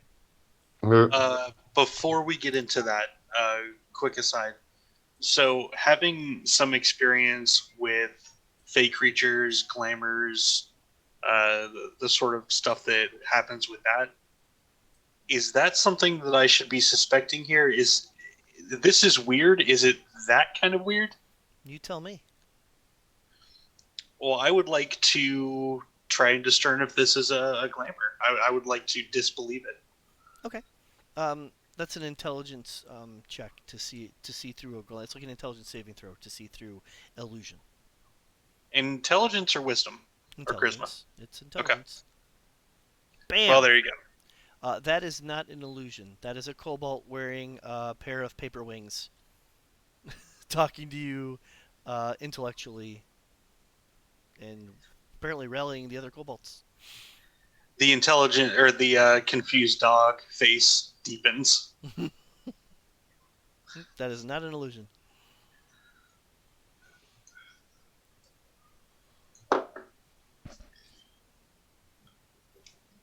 Why are we threatening the intelligent kobold? I'm not sure, but even though Trex can control himself while, um, damn it, I'm afraid to say anything because I keep thinking I was going to say it wrong. Avatus. Avatus. Avitus, there we go. As Avatus is doing things that are pulling aggro, the other kobolds are losing their ability to act civilized. Um, Trex doesn't seem to be reacting to the obvious threatening nature in front of him, but the other kobolds are not aren't able to hold themselves back. So they're definitely going to attack. And you all catch that. That's why initiative is being rolled. You know the other side's getting aggressive. Even though Trex isn't, there's 3 other kobolds in the room that are not going to put up with this behavior. Yep. What the fuck is with the... You know what? That's all we rolled today is 20s. That's fine. That's fine. I don't have... It's fine. Whatever. Just put 20 in the chat. We're good. So what I'm hearing is all my hits today are just auto crits. Yeah, auto crit. We're good. Okay, cool. We'll just wrap this up. I was just kidding. Who do I have? Boom, boom, boom, boom. So then we still have... And... I think that's it. Okay. Vought is gonna throw a dagger at the guy that's making the weird fire looks. And he hit. I reflexively cast shield. Okay, yeah, you block it. Assuming 18 doesn't get past that. I will check. Ooh, it does. 12 and 5 is It 17. does. Ouch. You see it coming, and you're pretty sure it's a good throw. You don't have to cast. Then I won't cast. Thank Yep. you. Yep, that's you know if it's gonna hit before you cast. As you realize your plan was to cast shield, the dagger hits. Mm-hmm. And he goes, no, Ow! nope, none of that, none of that, whoop, nope, no. But it's your turn.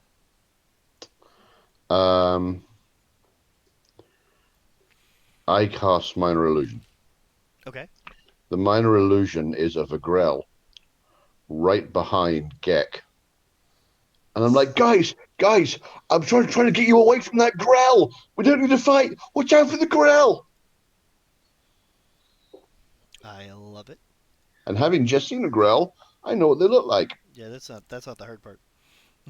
You're good.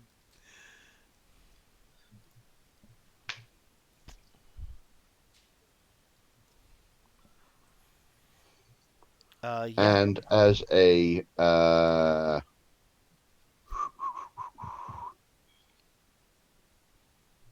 I'm good at that point. Braden, it is your turn. You've seen a lot happen. Some of it's confusing. Very confusing.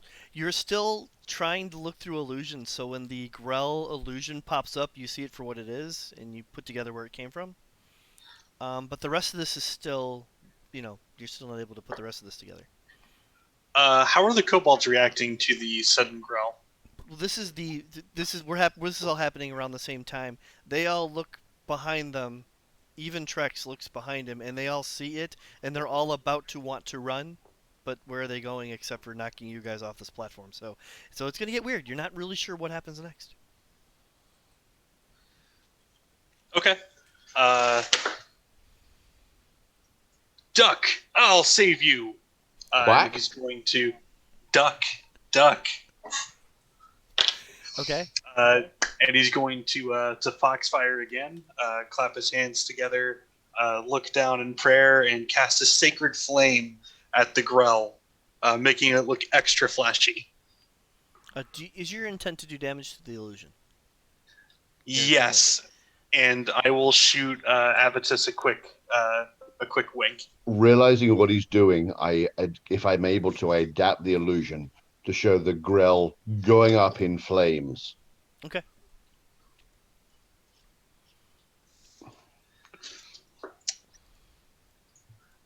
Do you need a performance?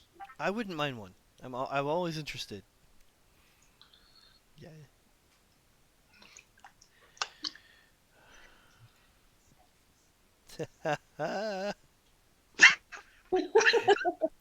Including Trex, which is the only one I rolled for. They all look at what you guys did, and then the other kobolds join Trex in this with their hands up. He and the one kobold who threw the dagger sticks his head out a little bit, goes, "I'm sorry." Yeah, me too. I pull the dagger out of my shoulder and throw it back to his feet, and then cast Cure Light Wounds on myself. KO. If we come out of initiative, I there assumed we were out. is. Yeah, I'm sorry, Chris. I assumed we were. we're coming out of initiative, and I just wanted to mention that another kobold comes around the corner at this point because they're coming up from upstairs. Scoop's gonna come around the corner too. So I suggest we go up. Yes, I'd love to, especially if we're allowed to go into the town. I mean, we can speak for ourselves Just once we get there. now we've finally gotten rid of that growl, and we can talk about civilized human beings. What's on the other side of the chasm? We don't know. Why don't you know? Well, I didn't. We didn't go over there. Looked dangerous. I look around. Vot, you're small. I'm sure my friend could throw you over there pretty safely. Uh, why would we agree to that? Are you forcing our hand? I mean, Of course not. That would be wrong. What kind of I person would would you take agree. me I for? would agree. That would be a little wrong, but What kind of person? I'm just. There's clearly something of value over there. Otherwise, it wouldn't be a thing. And something of value would be something for you to trade when you get to town. Wouldn't that be beneficial for you? uh, if we had it, sure. You guys want to go find out what's over there? Be my guest. Just He's trying to make it easy. he, Just trying to give you an opportunity to get ahead in life. You're the one who's going to have to pay taxes when you get to town. he has a strange understanding of what you're trying to do. Yeah, I got that. He's definitely I, not acting like a dumb kobold. I look at the tightrope. I look at the rogue. I look at the tightrope. I look at the rogue. I point. I poke the rogue. I look at the tightrope and I grin.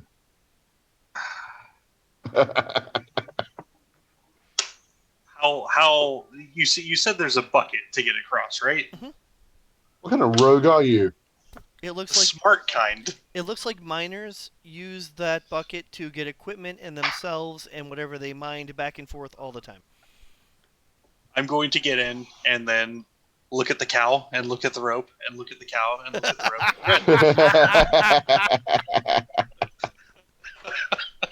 I just start to pull out my greatsword,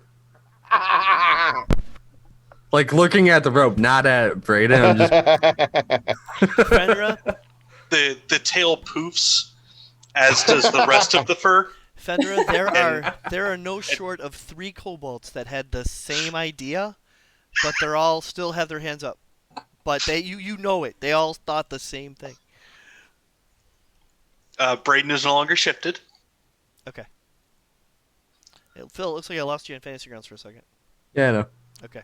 I don't know what's going on. It's that host connection loss and it's trying to reconnect. I think. I don't know. Copy that.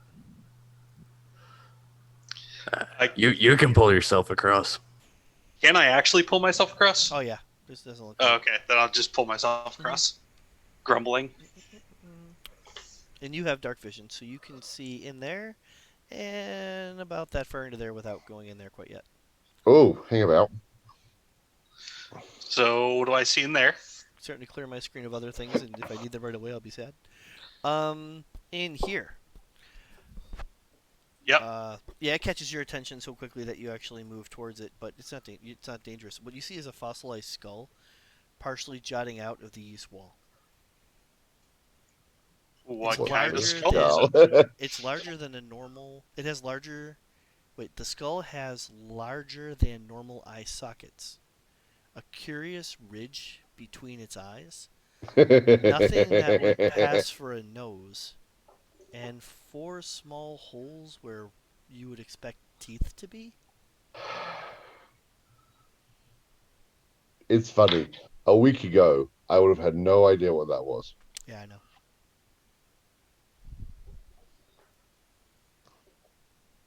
It's dead. Okay. In here you see sparkling geodes.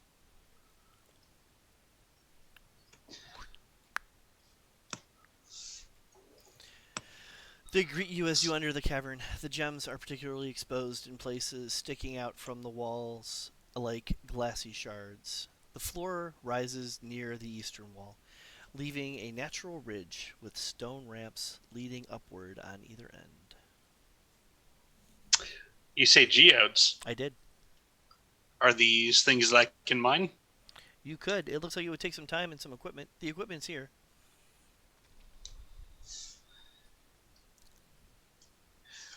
I whistle. Payday. Yeah.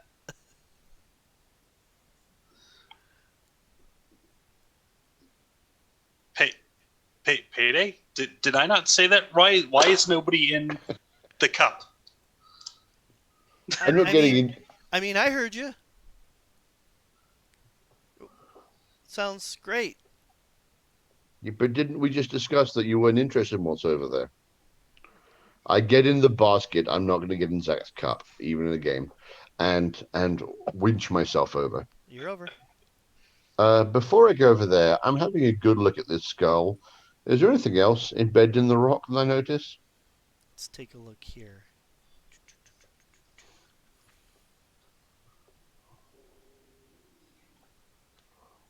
Oh, Azzy, there's a dead thing. You can make a perception check and just look at it, or you can make a perception check just looking at it, or investigation check, but that includes touching it. Yeah, I don't mind touching it. Okay, make an investigation check. As he is in the bucket, coming over. In the bucket, coming over. Doop, doop, doop, doop. As is the light source. You two can see in the dark. Oh no!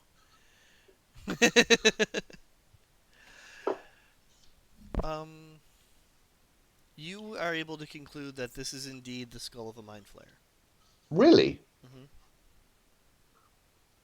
Mm-hmm. Anything else of interest? Azzy, you can throw an investigation or arcana check as you enter the room as well. Absolutely. I wonder if her cult ever did anything with mind flares. So do I. Let's find They're out. more on the demonic side of things. I mean, maybe. That's what the D20 is for.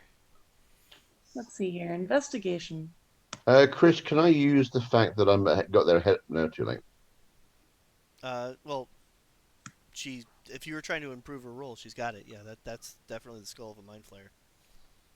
Anything else of interest here? Like, how did it get embedded in the rock, or how long has it been here for? Is it actually a fossil, or is it buried in the? Is it a skull buried in rock? It seems like a fossil. It's been here a while. How Okay. it got in here, besides the big hole that goes to the Underdark behind you, there's no other clue. Okay. And Yes, that's it's a pretty vague clue, Chris. How deeply is it embedded into the rock? Like, with a little bit of work, could I get it out? as you begin to check that out, the skull itself begins to just like fall apart. But left behind is a gem. Looks like a Embedded in the rock, or?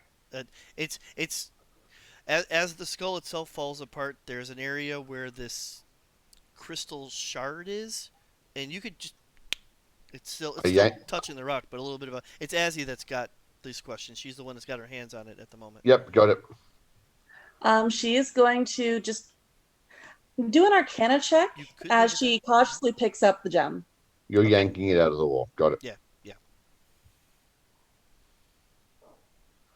Let me do that arcana check. Is there any bits of bone that I could take with me just for roleplay effect for the future? Let's see the arcana check and I'll let you know. Mm-hmm. So those squids aren't known for having a lot, but their skulls do have some bone on them. So yeah, there's a bit of bone fragment there. Okay. You're pretty sure it's from the skull or head, but it's there. And of course you have the crystal. What can I determine about the crystal with that arcana check? It's currently giving off light. I found it first. That's mine. That is not true. Mm. It's like, you are not the one that pulled it out of the wall. That is so not true. I mean, I don't know what I'm talking about. As soon as you touch it, it sheds out light. Technically, game turns 60 feet. Word. Name your favorite color. Green. Perfect. I can't Actually, it'll be green for Azzy. green. That's the color. That's the color it's giving off. Oh no, this is definitely mine, Braden. This seems to be emerald. Yep. I would like to. So Azzy's going to just kind of go into her satchel, form a circle of bones around her, and cast a identify ritual. Oh, so she's gonna plop on the floor right there. Oh yeah. Okay, she's busy, guys. You guys can.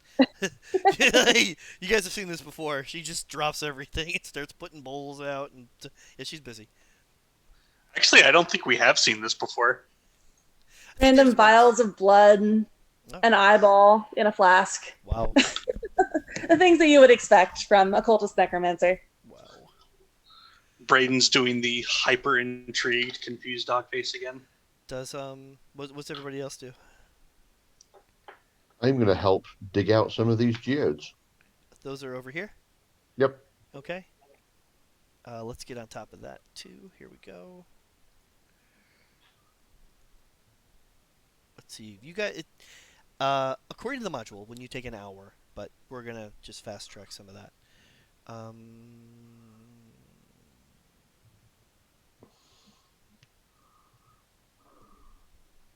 And to answer your question, if I can stand at the wooden platform and still see across, I'm just standing there and trying to keep an eye on the kobolds. you can clearly see everywhere now. That psi crystal's giving off all sorts of light.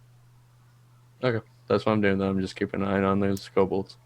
Those of you mining in the geode room, just throw me a d6.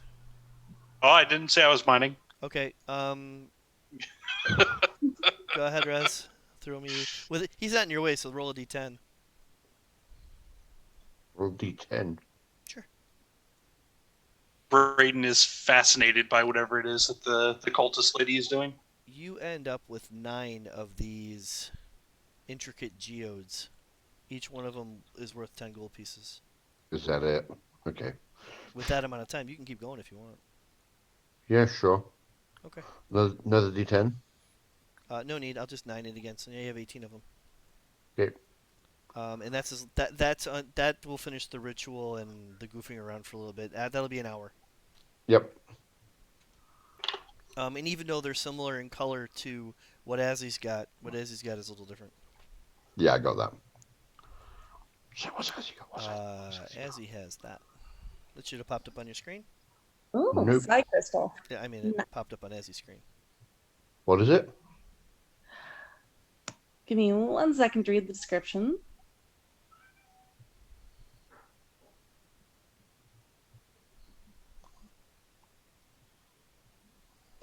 It's actually glowing at 120 feet. Oh, you are 16 or higher, aren't you? Well, Aha. it turns up now that you've identified it. We'll go with that. Okay.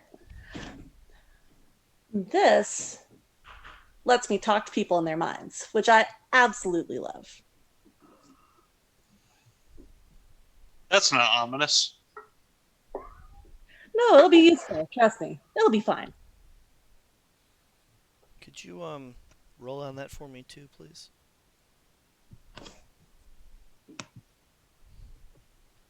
What do you want me to roll? Did something else jump up on your screen?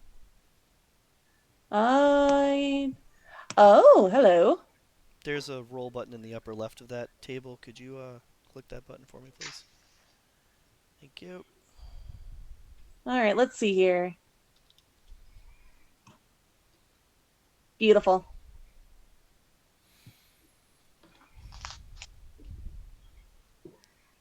We'll talk. Mm-hmm. There's an area on your character sheet that has flaws. I'm going to add that to it. All right. Looking forward to talking about that one. Yeah. That'll be fun. As she's holding the crystal, it kind of glints this kind of sickly, almost green light in her eyes, and she has this odd sort of fascination as she Dear. stares into the depths of it.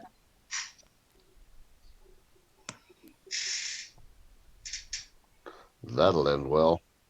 This will be fun.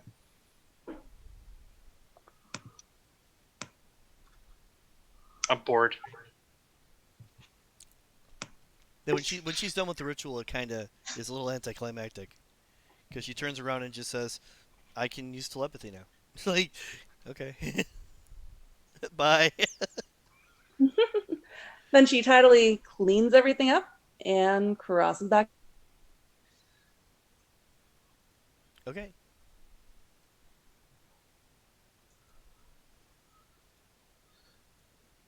Okay. I think we should go back up.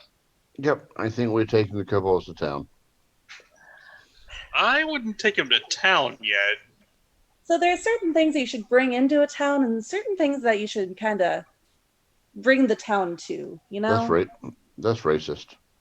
I mean, all right. Kobold So, lives matter, guys. for example, the Absolutely goblin, right. you wouldn't bring a goblin into a village because you don't know how the village is going to react. So instead, you bring some open-minded individuals to negotiate with them. That makes sense. He's probably not wrong, you know. I've seen some goblins come in and out of Luskin before. Oh, then zombies or, something that townspeople don't like. Maybe No, we just take our good friend Trex with us to negotiate for his people. And that way the people of the town can see how civilized they are. Now there's been a complete misunderstanding about their true intent in the mines. You see all That's the other actually pretty kobolds fair. get really sad. Don't worry, we'll make sure he gets back we'll make sure he gets back. Volt want to go to town too. Greg want to go to town. Town got food. Zerk town. Zerk good worker. Zerk do good. Zerk first Trex, then Zerk. I actually have an excellent idea. There were more gems over there, right? Why don't you guys show them how good workers you guys are, how valuable you are, while we take Trek to town? Make your persuasion Excellent check. idea. Very smart. Can I help with that, Chris? No need. Yeah, that'd be good. Yeah. We do that. Yeah, we mine. Very good. Okay. So you guys head. I'm gonna not really look at the map so closely right now.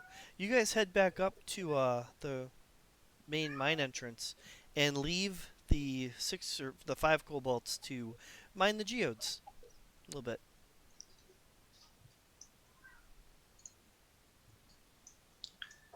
As you get up to the top, it's about. I mean, some time has passed. It's only about 8ish. You can see the beginnings of the Abora coming up, where they're to cover the night sky with this beautiful light. That Aurora. also seems to Aurora. I don't know why I said Abora, which also seems to block out the sun. But we'll move past that. And Trek's there up there with you. Once you get to the mine entrance, it's not far to get. I mean, there's a little area where miners start their day, and then boop, you're into the town proper. So it just now occurs to me that the guy that we're looking for and that we really need to talk to about this might be asleep. At 8 p.m.? Sorry. He's old. Well, it's He's 8, not that old. 8 p.m.'s not. Yeah, 8 p.m.'s not that far. You guys left him at the tavern. Meow. Well, then let's take a Kobold to the tavern. You don't get far into town until a couple of the members of the militia see that you're traveling with a kobold.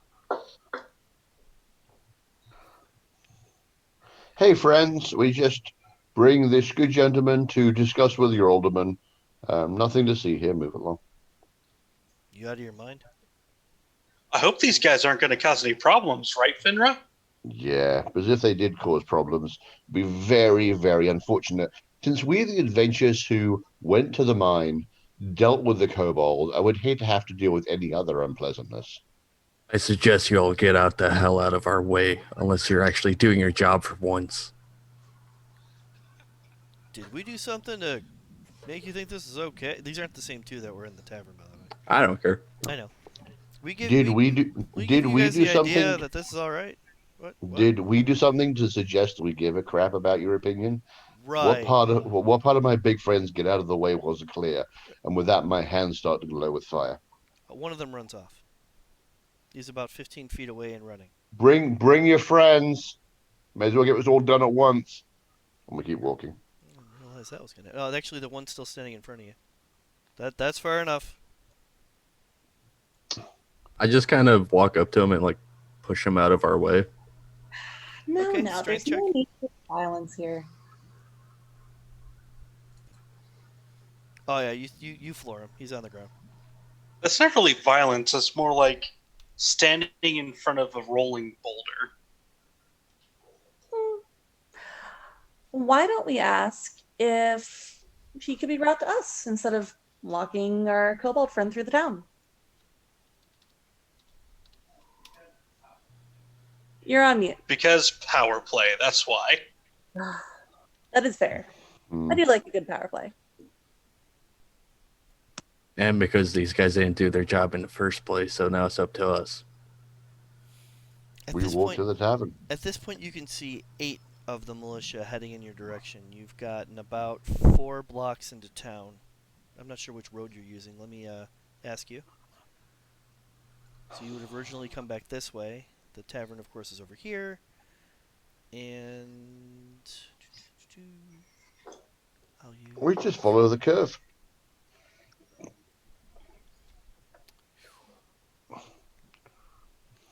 Uh, 8 or so of the militia are here.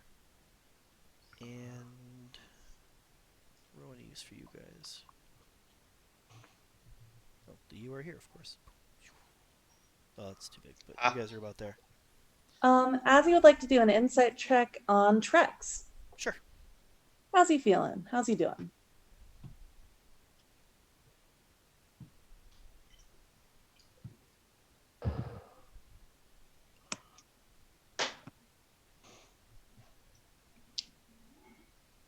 Excellent.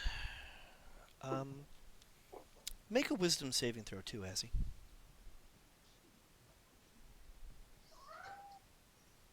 Meow. Meow. Who is being very talkative tonight?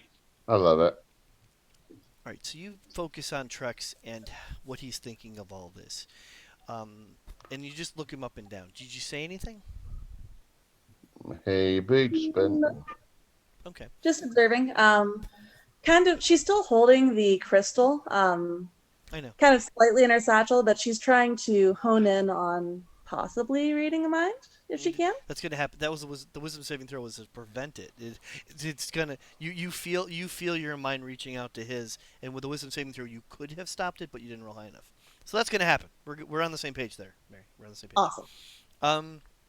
Trek says, "I didn't expect there to be such a fight. I don't want any trouble."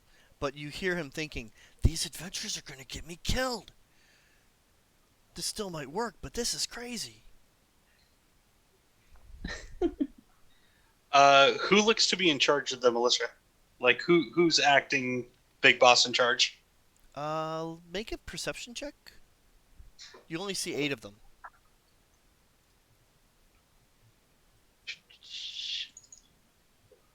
You get the feeling that none of them are really in charge. You're just dealing with 8 random warriors.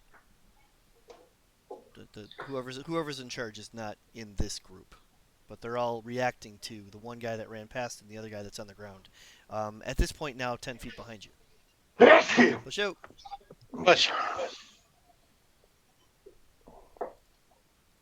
If you continue traveling forward, it's only going to be 20, 30 seconds before we roll initiative.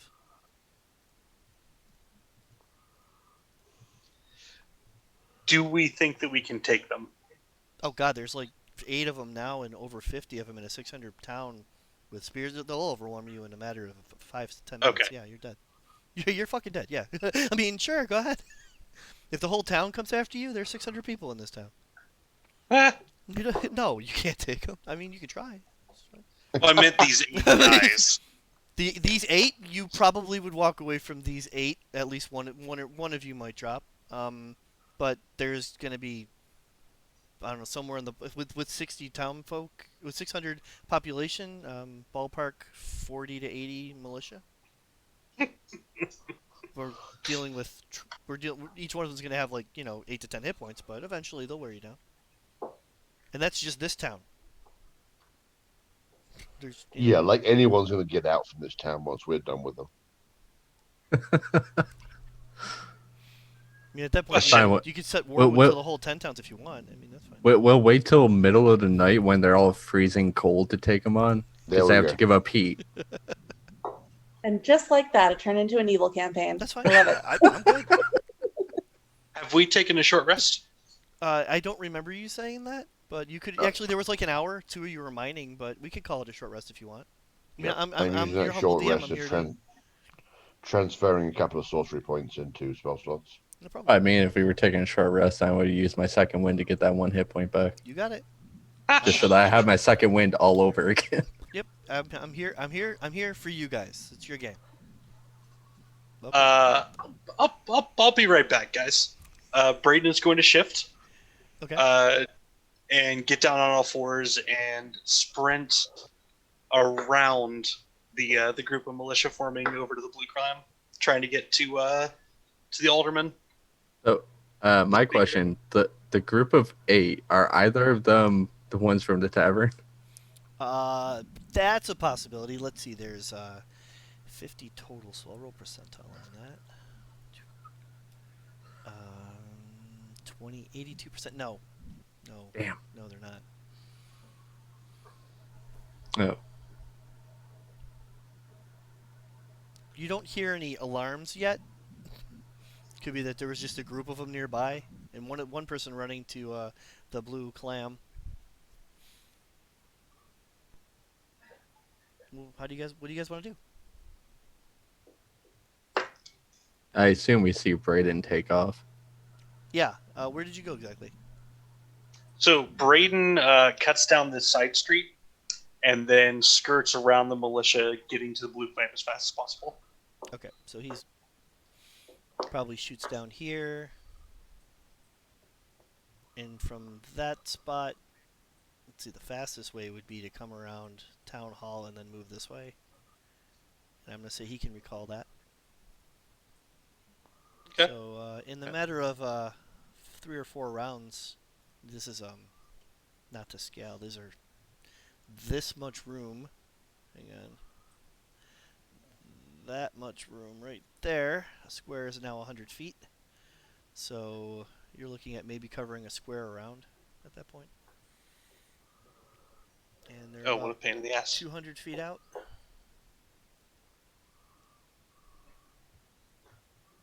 You said I'm like 200 feet out from the party? No, you wouldn't be very far from the party at this point. Yeah, that's a good point. Okay, Sure. I did not realize it was that sort of scaling. Although it did have the scale at the bottom. I probably should have paid attention to that like a intelligent person. It's not every day that I need to turn the town into a battle grid, but I'm on board. Should we just hold our ground and wait for Braden? I don't see any reason for this to turn to violence. It's already violent. But does it need to be? No one's actually died yet, though. Because the guards haven't gotten to us yet. As the guards come around, they begin to try to surround you. They have spears. Oh, look who's finally doing their fucking jobs. Lazy sacks of shit.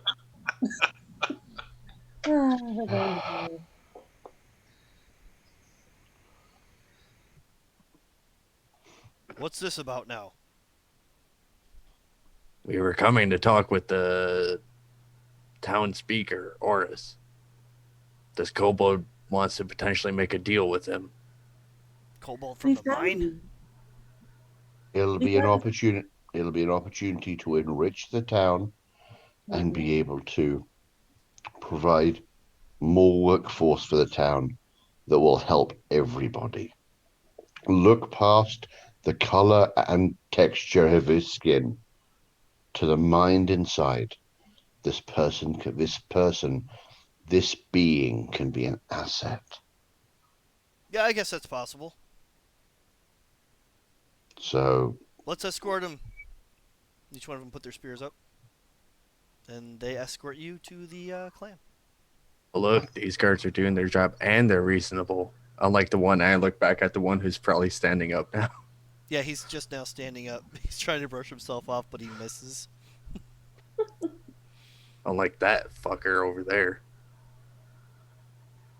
You without an insight check, you realize that like 3 of the 8 like are agreeing with you. They're like, yeah, that guy's a prick. Fuck him. Perfect. I'm getting some of the militia on our side. That's why he gets night shift. That guy's a dick. Hey. Yes, I will take that personally. It's fine. I deserved it. I gave up day shift.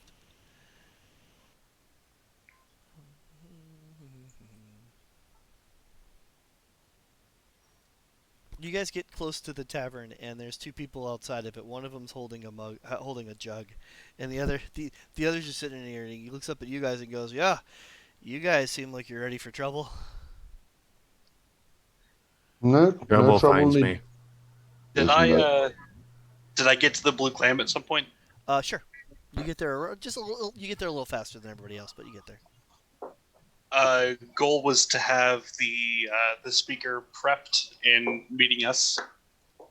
At an all-out run, you could get there a few minutes before they do. But as you burst into the tavern, the speaker is he's just talking to the bartender up at the bar. There's only like 4 or 5 other people in there, and as you burst in, he turns around and goes, "Okay." Kobolds, maybe not terrible. Miners, militia trying to kill us. Could use a few helps. Ugh. Let's find out what this is about. I forgot my half work accent. Sorry. But yeah, he walks out and the tavern doors swing open. You guys head outside as the militia and party. Now militia is counting around 12, and the rest of the party and Trex are all stepping up.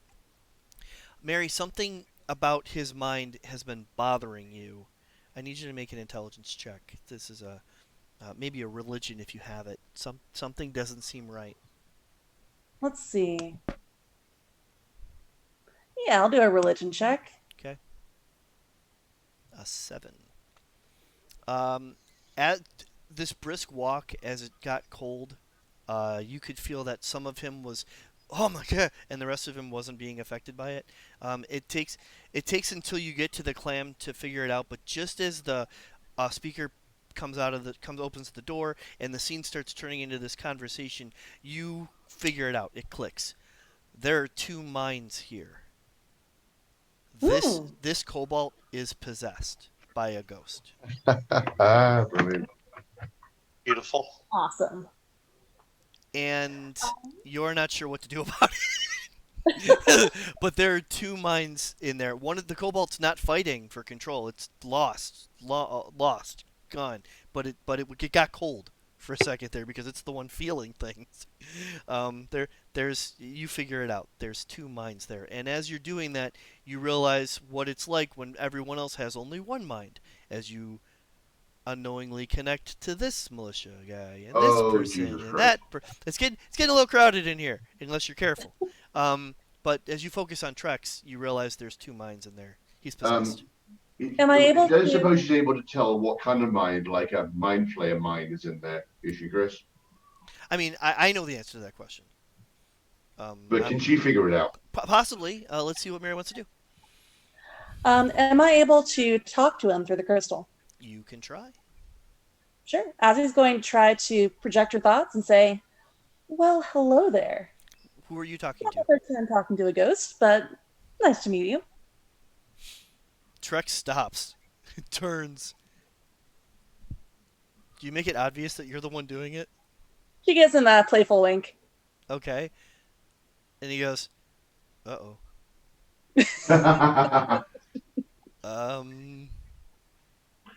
Yeah, about that. We good? I won't possess For now. you, promise." We're good for now. We'll Okay. see. We'll see what it does. Yeah. And he takes a look. Oh, necromancer. Cool. Do we have that conversation telepathically, Oh or yeah. do we do it? Oh yeah, that's all telepathically. Okay, good. Yeah, he knows enough to you catch a couple glimpses of his background. He spent some time studying arcane, but it was more of a biological thing. You imagine he's some kind of an alchemist in life before he died, And actually, at this point, what kind of role would that be? Make an investigation check, I think, with your new psychic abilities, because you might be able to catch the one thing that matters here.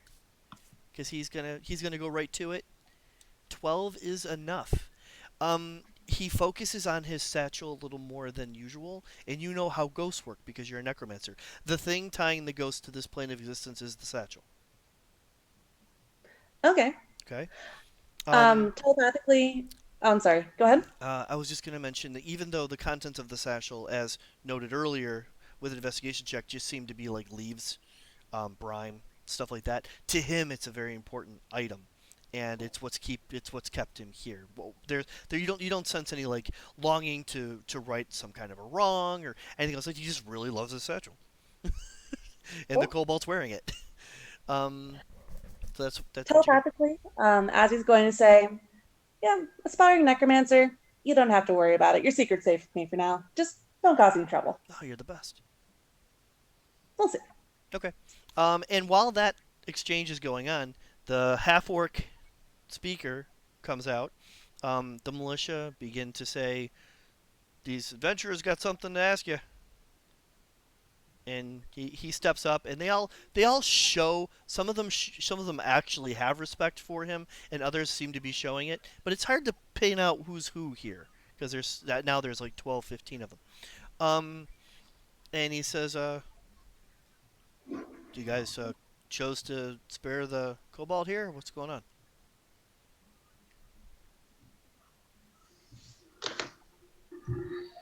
So he's actually really smart, and Well, thank you. he's kind of not a monster, I guess, is the right way to put this.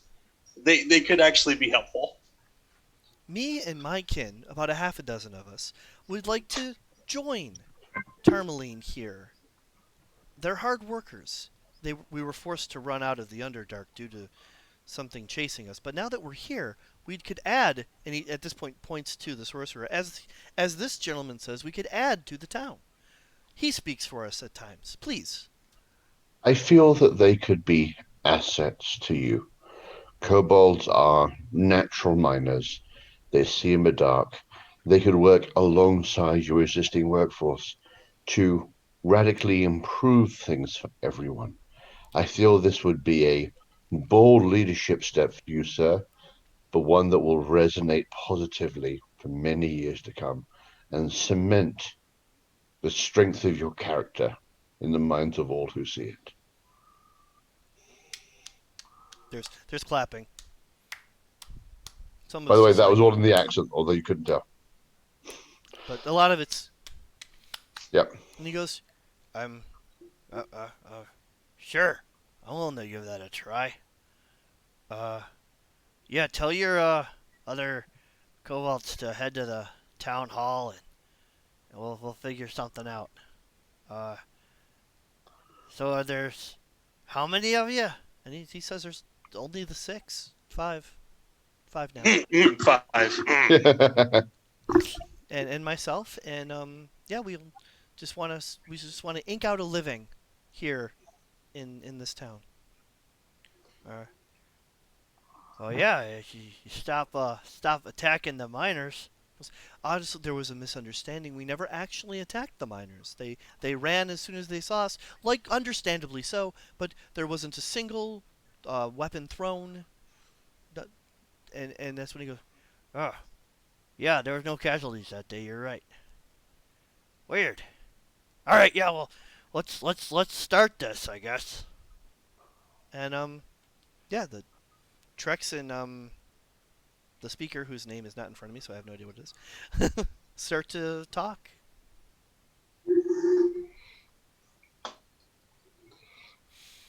What would you guys like to do? Wow, it is later than I thought it was. You guys are amazing. We're having fun, Chris. Awesome. I'm glad to hear it. We are. I'm an overnight guy now, so I'm good. Yeah, so I mean, playing Baldur's Gate, I already ruined my sleep schedule, so. I mean, As he's okay. going, oh no, go ahead. No, I was done. What did you want to say? I was just going to say, Azzy would walk up to the town speaker and just kind of be like, "So, you fixed the kobold problem. I assume we get our pay now?" No, usually I'd want to check it out and make sure it's safe, but well, he's standing right here, so once the other Al- kobolds come on out, and yeah, uh, we'll take care of that in the morning. also, there was some other creature in there that we murdered. Yes, there was a. That could have been said better. That's why Trex dove right in there too. Yes, there was a horrible monster that chased us up, but these strong, capable adventurers took care of it.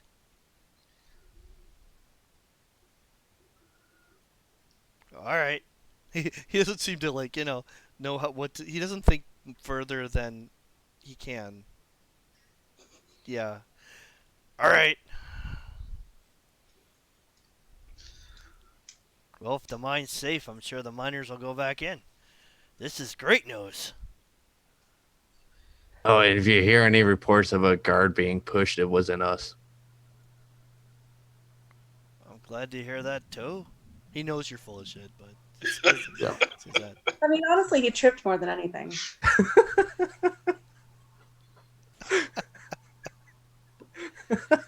Pretty sure he shot himself, but he probably just fell over to cover that up. I'd be happy to go and get the other kobolds and bring them on out. And we can start this new fellowship. Telepathically, she's going to be like, "So you're not going to murder the townspeople, are you?" Not that I'm opposed to it. Could you make a stealth check? It's a charisma based stealth check though, so we're gonna have to calculate that. Or intelligence. We'll go intelligence based stealth check. So basically a D20 plus 5. Assuming D20 plus 5. Oh, you're not proficient in stealth. A D20 plus 3. It's basically an intelligence check Give me 1 second. in an attempt to be stealthy. But it's telepathically. Jeez. I know, but you might be physically showing like eye contact that is awkward, or a hand gesture that's throwing it off. No, you're good. All right. You're good. And yeah, he doesn't really reveal too much either. He's like, not really interested in staying in this cobalt forever. Someone's got to go. I was thinking the speaker. Why? Maybe find out who his competition is and take them out, yeah? As thanks for me Competition, letting me start?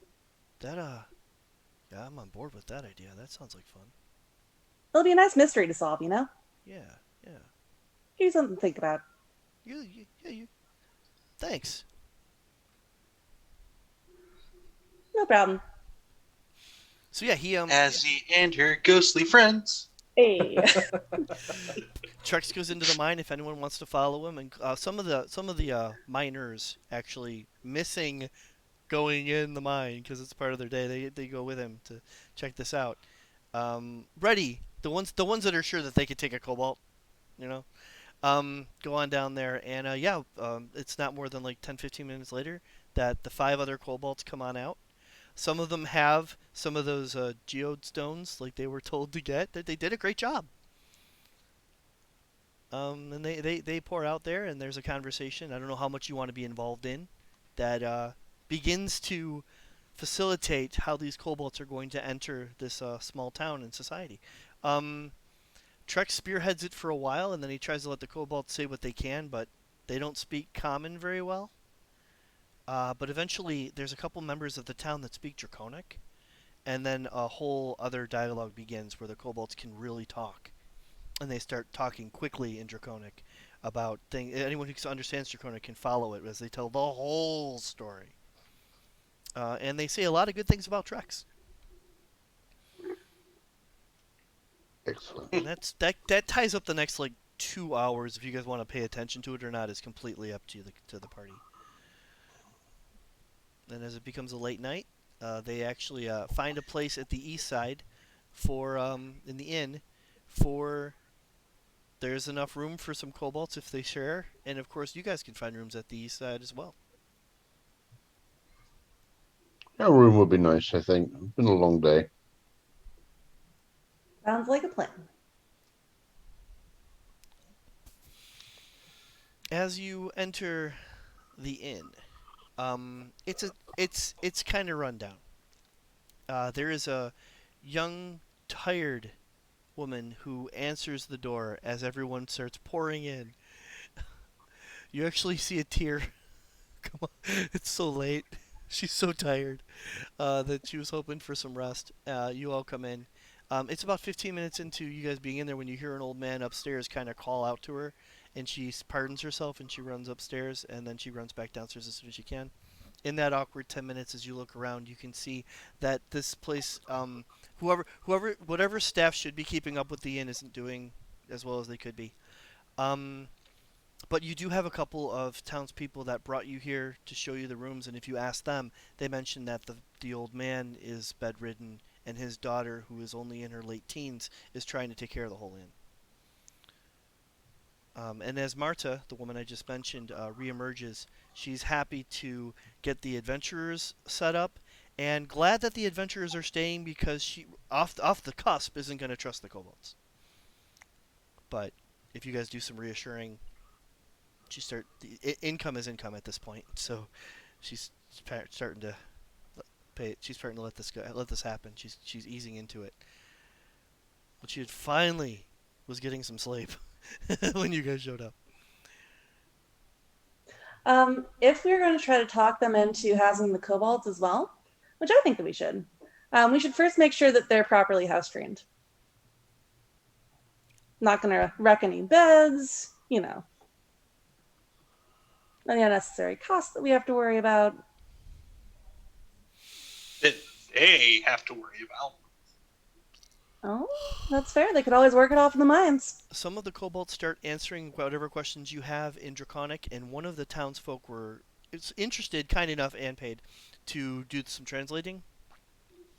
And he mentions that thanks to Trek's care, they've already learned how to behave. At least they believe they know how to behave in a way that isn't going to damage anything here. They're very interested in trying this civilized thing really a lot. They're sincere.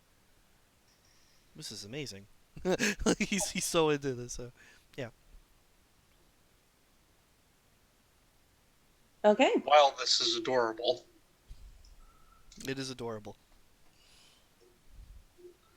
And we should go ahead. we should let that play out and go get drinks and be done with that before something happens There that we is be pulled into. there is mead available here at the inn, and they do have food for the morning, but it's nowhere near the.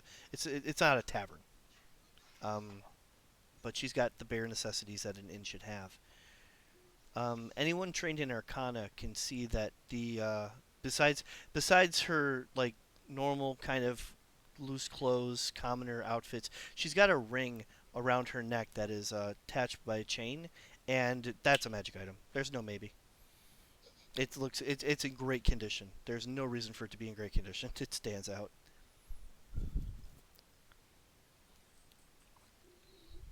But she's got the ring wrapped around a chain on her neck, so anyone who's ever attuned knows that she's not attuned to it. Hmm. She's not Sorry, actually- I missed something, Chris. Who was the person you're talking about? Marta, the young teenage girl who is running the inn because her father is bedridden, has Can you just? has Sorry, a after you. magic. She has a magical ring on a chain around her neck. She's the only Define young teenage, if you would do, please. 16, 17, not adult enough to be in charge of the whole inn, but she is. Got it. Okay. Um, over the course of the evening, I just do my best to get her talking. I want to be clear, out of character. I want to be clear. My character's intentions here are to make friends with her, nothing more. But it's just, I'm charming, I'm attractive, I'm a fucking hero, and I'm just being friends with someone who's in over their head and just talking and sharing life stories a little bit. Oh, When her duties allow, she gets into conversation. With all these new people here, she's got to make sure that there's a place for them to go, and there's actually no other staff in the inn besides her running around. Every so often, as discreetly as I can, I'm using Mage Hand to just help her. Now you've won her over. Like, the slightest help gets her undivided attention. Yep. And I don't mind. I don't mind her being aware of it. I'm just trying not to. I'm not getting up and being another in There's hand, two, but three, four, I'm five. giving her a hand, quite literally. Yep. And one of the kobolds catch what you're doing and does the same. Starts helping out. I wink at him and say, "Good man," and flick him a copper. Income!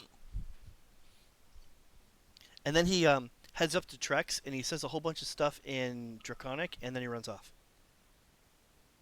Okay. Ah well. Mary, that's when your character realizes that this ghost has no idea how to speak Draconic. He's got no idea what he fucking said. That's hilarious. Not a clue. That's wonderful. Smile and nod. Smile and wave, boys. Smile and wave. Do I? Am I able to, over the course of the conversation, ask her about the ring at all, Chris? Sure. Tell me about the ring. It's interesting. Why do you wear it around your neck, not on your finger? It's a family heirloom. My grandparents helped. Let's see here. There is a story. A woman came to town. She had red robes on and garments, and she came to the inn back in my grandfather's time, and they helped. They gave her a place to stay. They helped her in ways that, the story says that they helped her fight off some bandits or something, and she left the ring with them. And as soon as she did, some kind of a breeze, a dark cold wished in and tried to get her, and she ran off, and we never heard about her again. You understand the ring's special, right? That it has power. Yeah, So why don't you wear it? I'm no hero adventurer. I don't I don't want to discredit it. Would you be willing to let me share with you? I don't want to take it from you, but would you be willing to let me work out what it is or what it does? Well, you're a hero. I, Are I you do my small part. are you gonna? It's a tall tale, but are you gonna bring back the summer? Are you gonna make the night stop? What's her name, Chris? Marta. Marta. Marta. Marta, I don't know. All I do know is step by step, piece by piece, we will work out what happened to Summer. And if there's anything I can say while I still have breath in my body, Summer will return. Then then I want you to have it. And she takes it off. And she puts I it on I, I can't puts it accept on the that. It's table. it's it's it's it's a family heirloom. How can I accept that from you? At this point, I would like to tell the rest of the party that she has taken the ring off and put it on a table. And even though um, Rosa's character hasn't grabbed it, it's right there. Yeah, I'm like there's just putting that out there. I have a pin, like a brooch that is very precious to me. And I say, Marta, I can't take this as a gift, but I will do everything I can to use this to bring back Summer. And until I'm able to return it to you, I want you to take good care of this for me. And I hand her the piece of jewelry on my character sheet. Okay. And that's like backstory from wherever you're from, kind of stuff, right? Yep, That's that's awesome. like That's awesome. precious to me. hmm And she says, "If is this something you need? Is this something you would have used to fight?" So is she talking about the brooch or Yes, she's talking about the brooch. no? It's Okay. just like it's think of it as a family heirloom, and a little tear wells in my eye. Okay. Well, Take good care this of it should for be me. able to help you bring back summer, and I can't use it to any extent. But if I thought it was in the hands of someone that could, thank you. I I look at the ring. Do I have any idea what it does? And as she turns, the other kobold that started helping is now wearing a small apron, and he goes, "Next, what's next?" And she goes, "Well, there's some dishes," and he runs into the kitchen. Um, Excellent. you could use identify, or you could Uh, try to attune to it, or whatever you want to do. You know what? I'm just going to attune to it. Okay. Well, there's an hour. What's everybody else doing? Preferably sitting at a table alone. Not a problem. It's a large enough area where maybe you could have 20 to 25, and there's like what 6. Like so, yeah. There's room to sit alone in the dark in the cold. At this point, as you know, as we got at the previous tavern, so she's going to buy you a drink. Okay. She does have mead behind. I mean, it's like 11 o'clock at night. It's at the inn, not the tavern, so that's a little late for her. But she's still working with you guys because that's what the innkeeper does. Mhm. Doesn't really have a understanding beyond that. Braden's going to go back to the Blue Clam and tell their story, be dramatic about it, but put emphasis on the fact that they solve things with their wits, and there's now kobolds living among them. But what a sight it is to see! There's kobolds in aprons and serving drinks and cleaning house and doing dishes. And he makes it a big show that everybody should go over to the east side and take a look at these incredible working kobolds. I love it. Yeah, that works in the days to come, which we'll get to. Where the townsfolk will they accept the kobolds, etc. That will work towards a mechanic that you probably guessed is in the campaign. Yeah, very very important. And as you nestle in for the night in different like the bed. I mean they're beds, but they're not elaborate or anything like that. Just before you begin to doze off, I want to say your name right though, Avitus. Avitus, there you go. Avitus, as you begin to fall asleep, you realize that the cold is no longer bothering you. It never bothered me anyway. Your character was not immune to the No, cold. I'm kidding. I'm doing Frozen. I hear you. You're wearing a ring of warmth. Very cool. So Nope. Nice. It's not cool. It's warm. That's hot. It's not even hot. Just warm. It's just the warmth. A ring of warmth. I guess I'm not saying it right. But there we go. No, you're saying it right. I get it. It's fucking with you. And that isn't a bad place for us to stop. As much as it pains me to do so.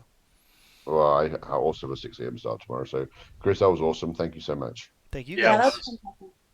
That was a blast. Yay, first 2 magic items. Hey. 2? I got to be an 2. asshole to militia and not get in trouble for it. So I was like, dude, if you guys want to do this, we can end this campaign now. That's fine. No. I am not the DM that's like, oh no, what am I going to do? The PCs are... No, I'm going to fucking kill every one of you. If you guys want to go after there's 50 of them. You don't win this. that's what you think, Chris. I'm pretty sure. You got to hit like level 8 or 9 to take out a small town. and then it gets worse. Yeah, Or just have extreme luck and crit every single hit. that's possible. Or just take a really long time No, and just assassinate all of them. If I have 8 people with pack tactics surrounding one player, it's not going to take more than 3 rounds for that player to die. I don't care who they are. Wait, how does the militia have pack tactics? They use the tribal warrior stat block. That's fucking bullshit. They have spears and pack tactics. This is not. It's not going to take long. That's some Like, bullshit. hey, except for the ones that are vets. Those are the ones that don't use the tribal warrior stats. They use something else. And that's this town, anyways. I was like, yeah, I'm not afraid to kill the party. I don't want to, but I'll enjoy it. But yeah, that's level 2, so we could do this.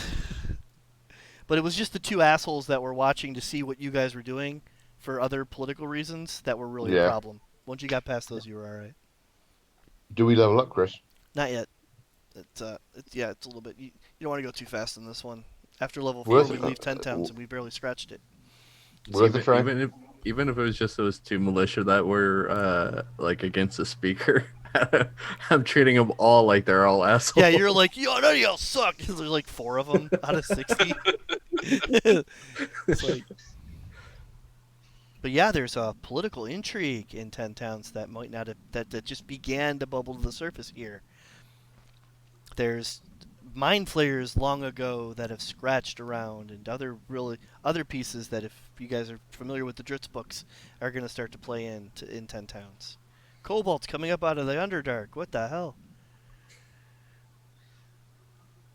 I'm So sure it'll be part fun. of me, part of me thinks that Mary just picked up a piece of Crinchitamon, or whatever the hell the crystal's name was from the Dritz books. All right, so out of behind the curtain kind of stuff. Um, Curdamon doesn't. I think we're going to both pronounce it differently, but it's definitely in play. It's going to take a pretty strong plot twist into that direction, but not at the moment.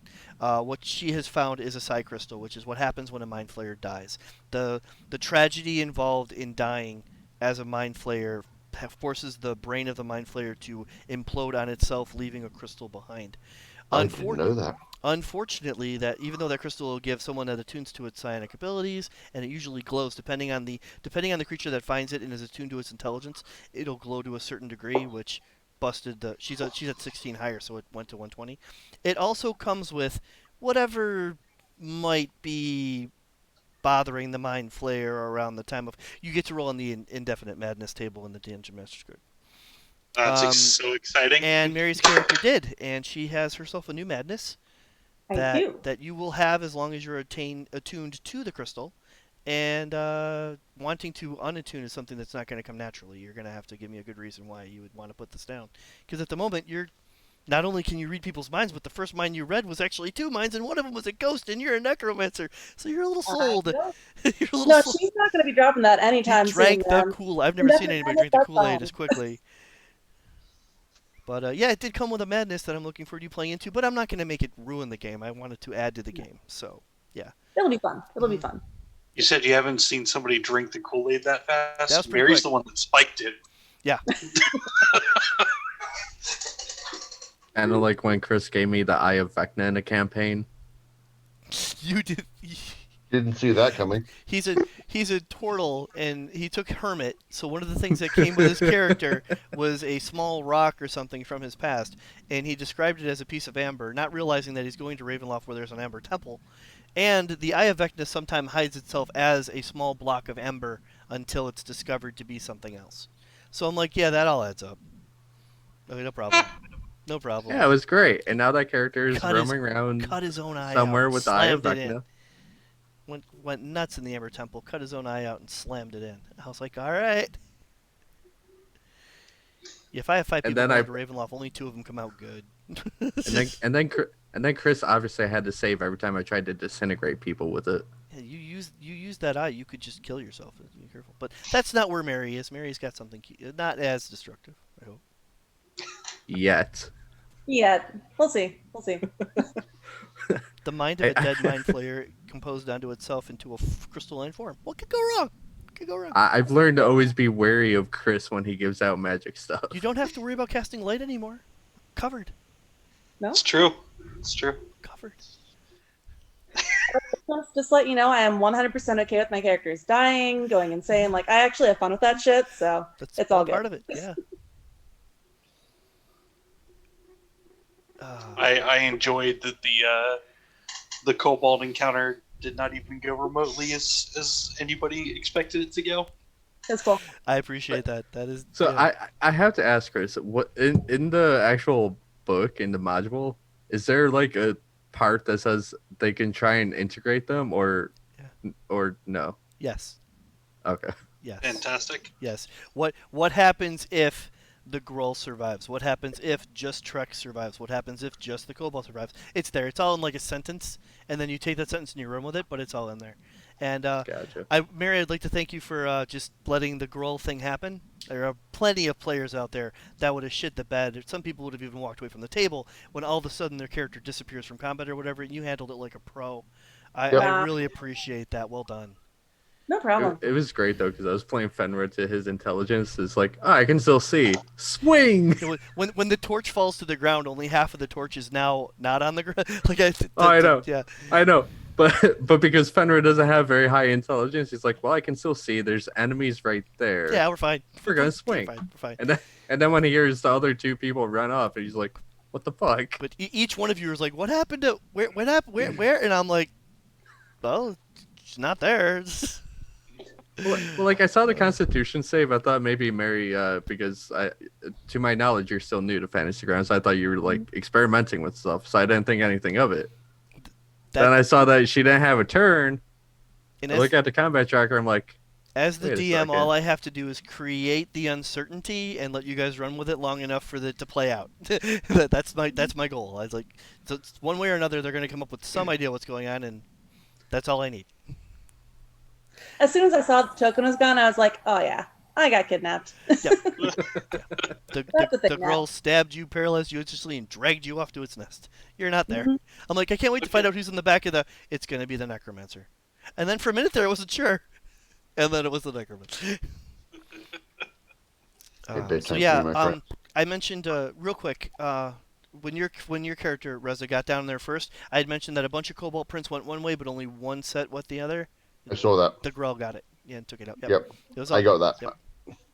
Cool. Very nice.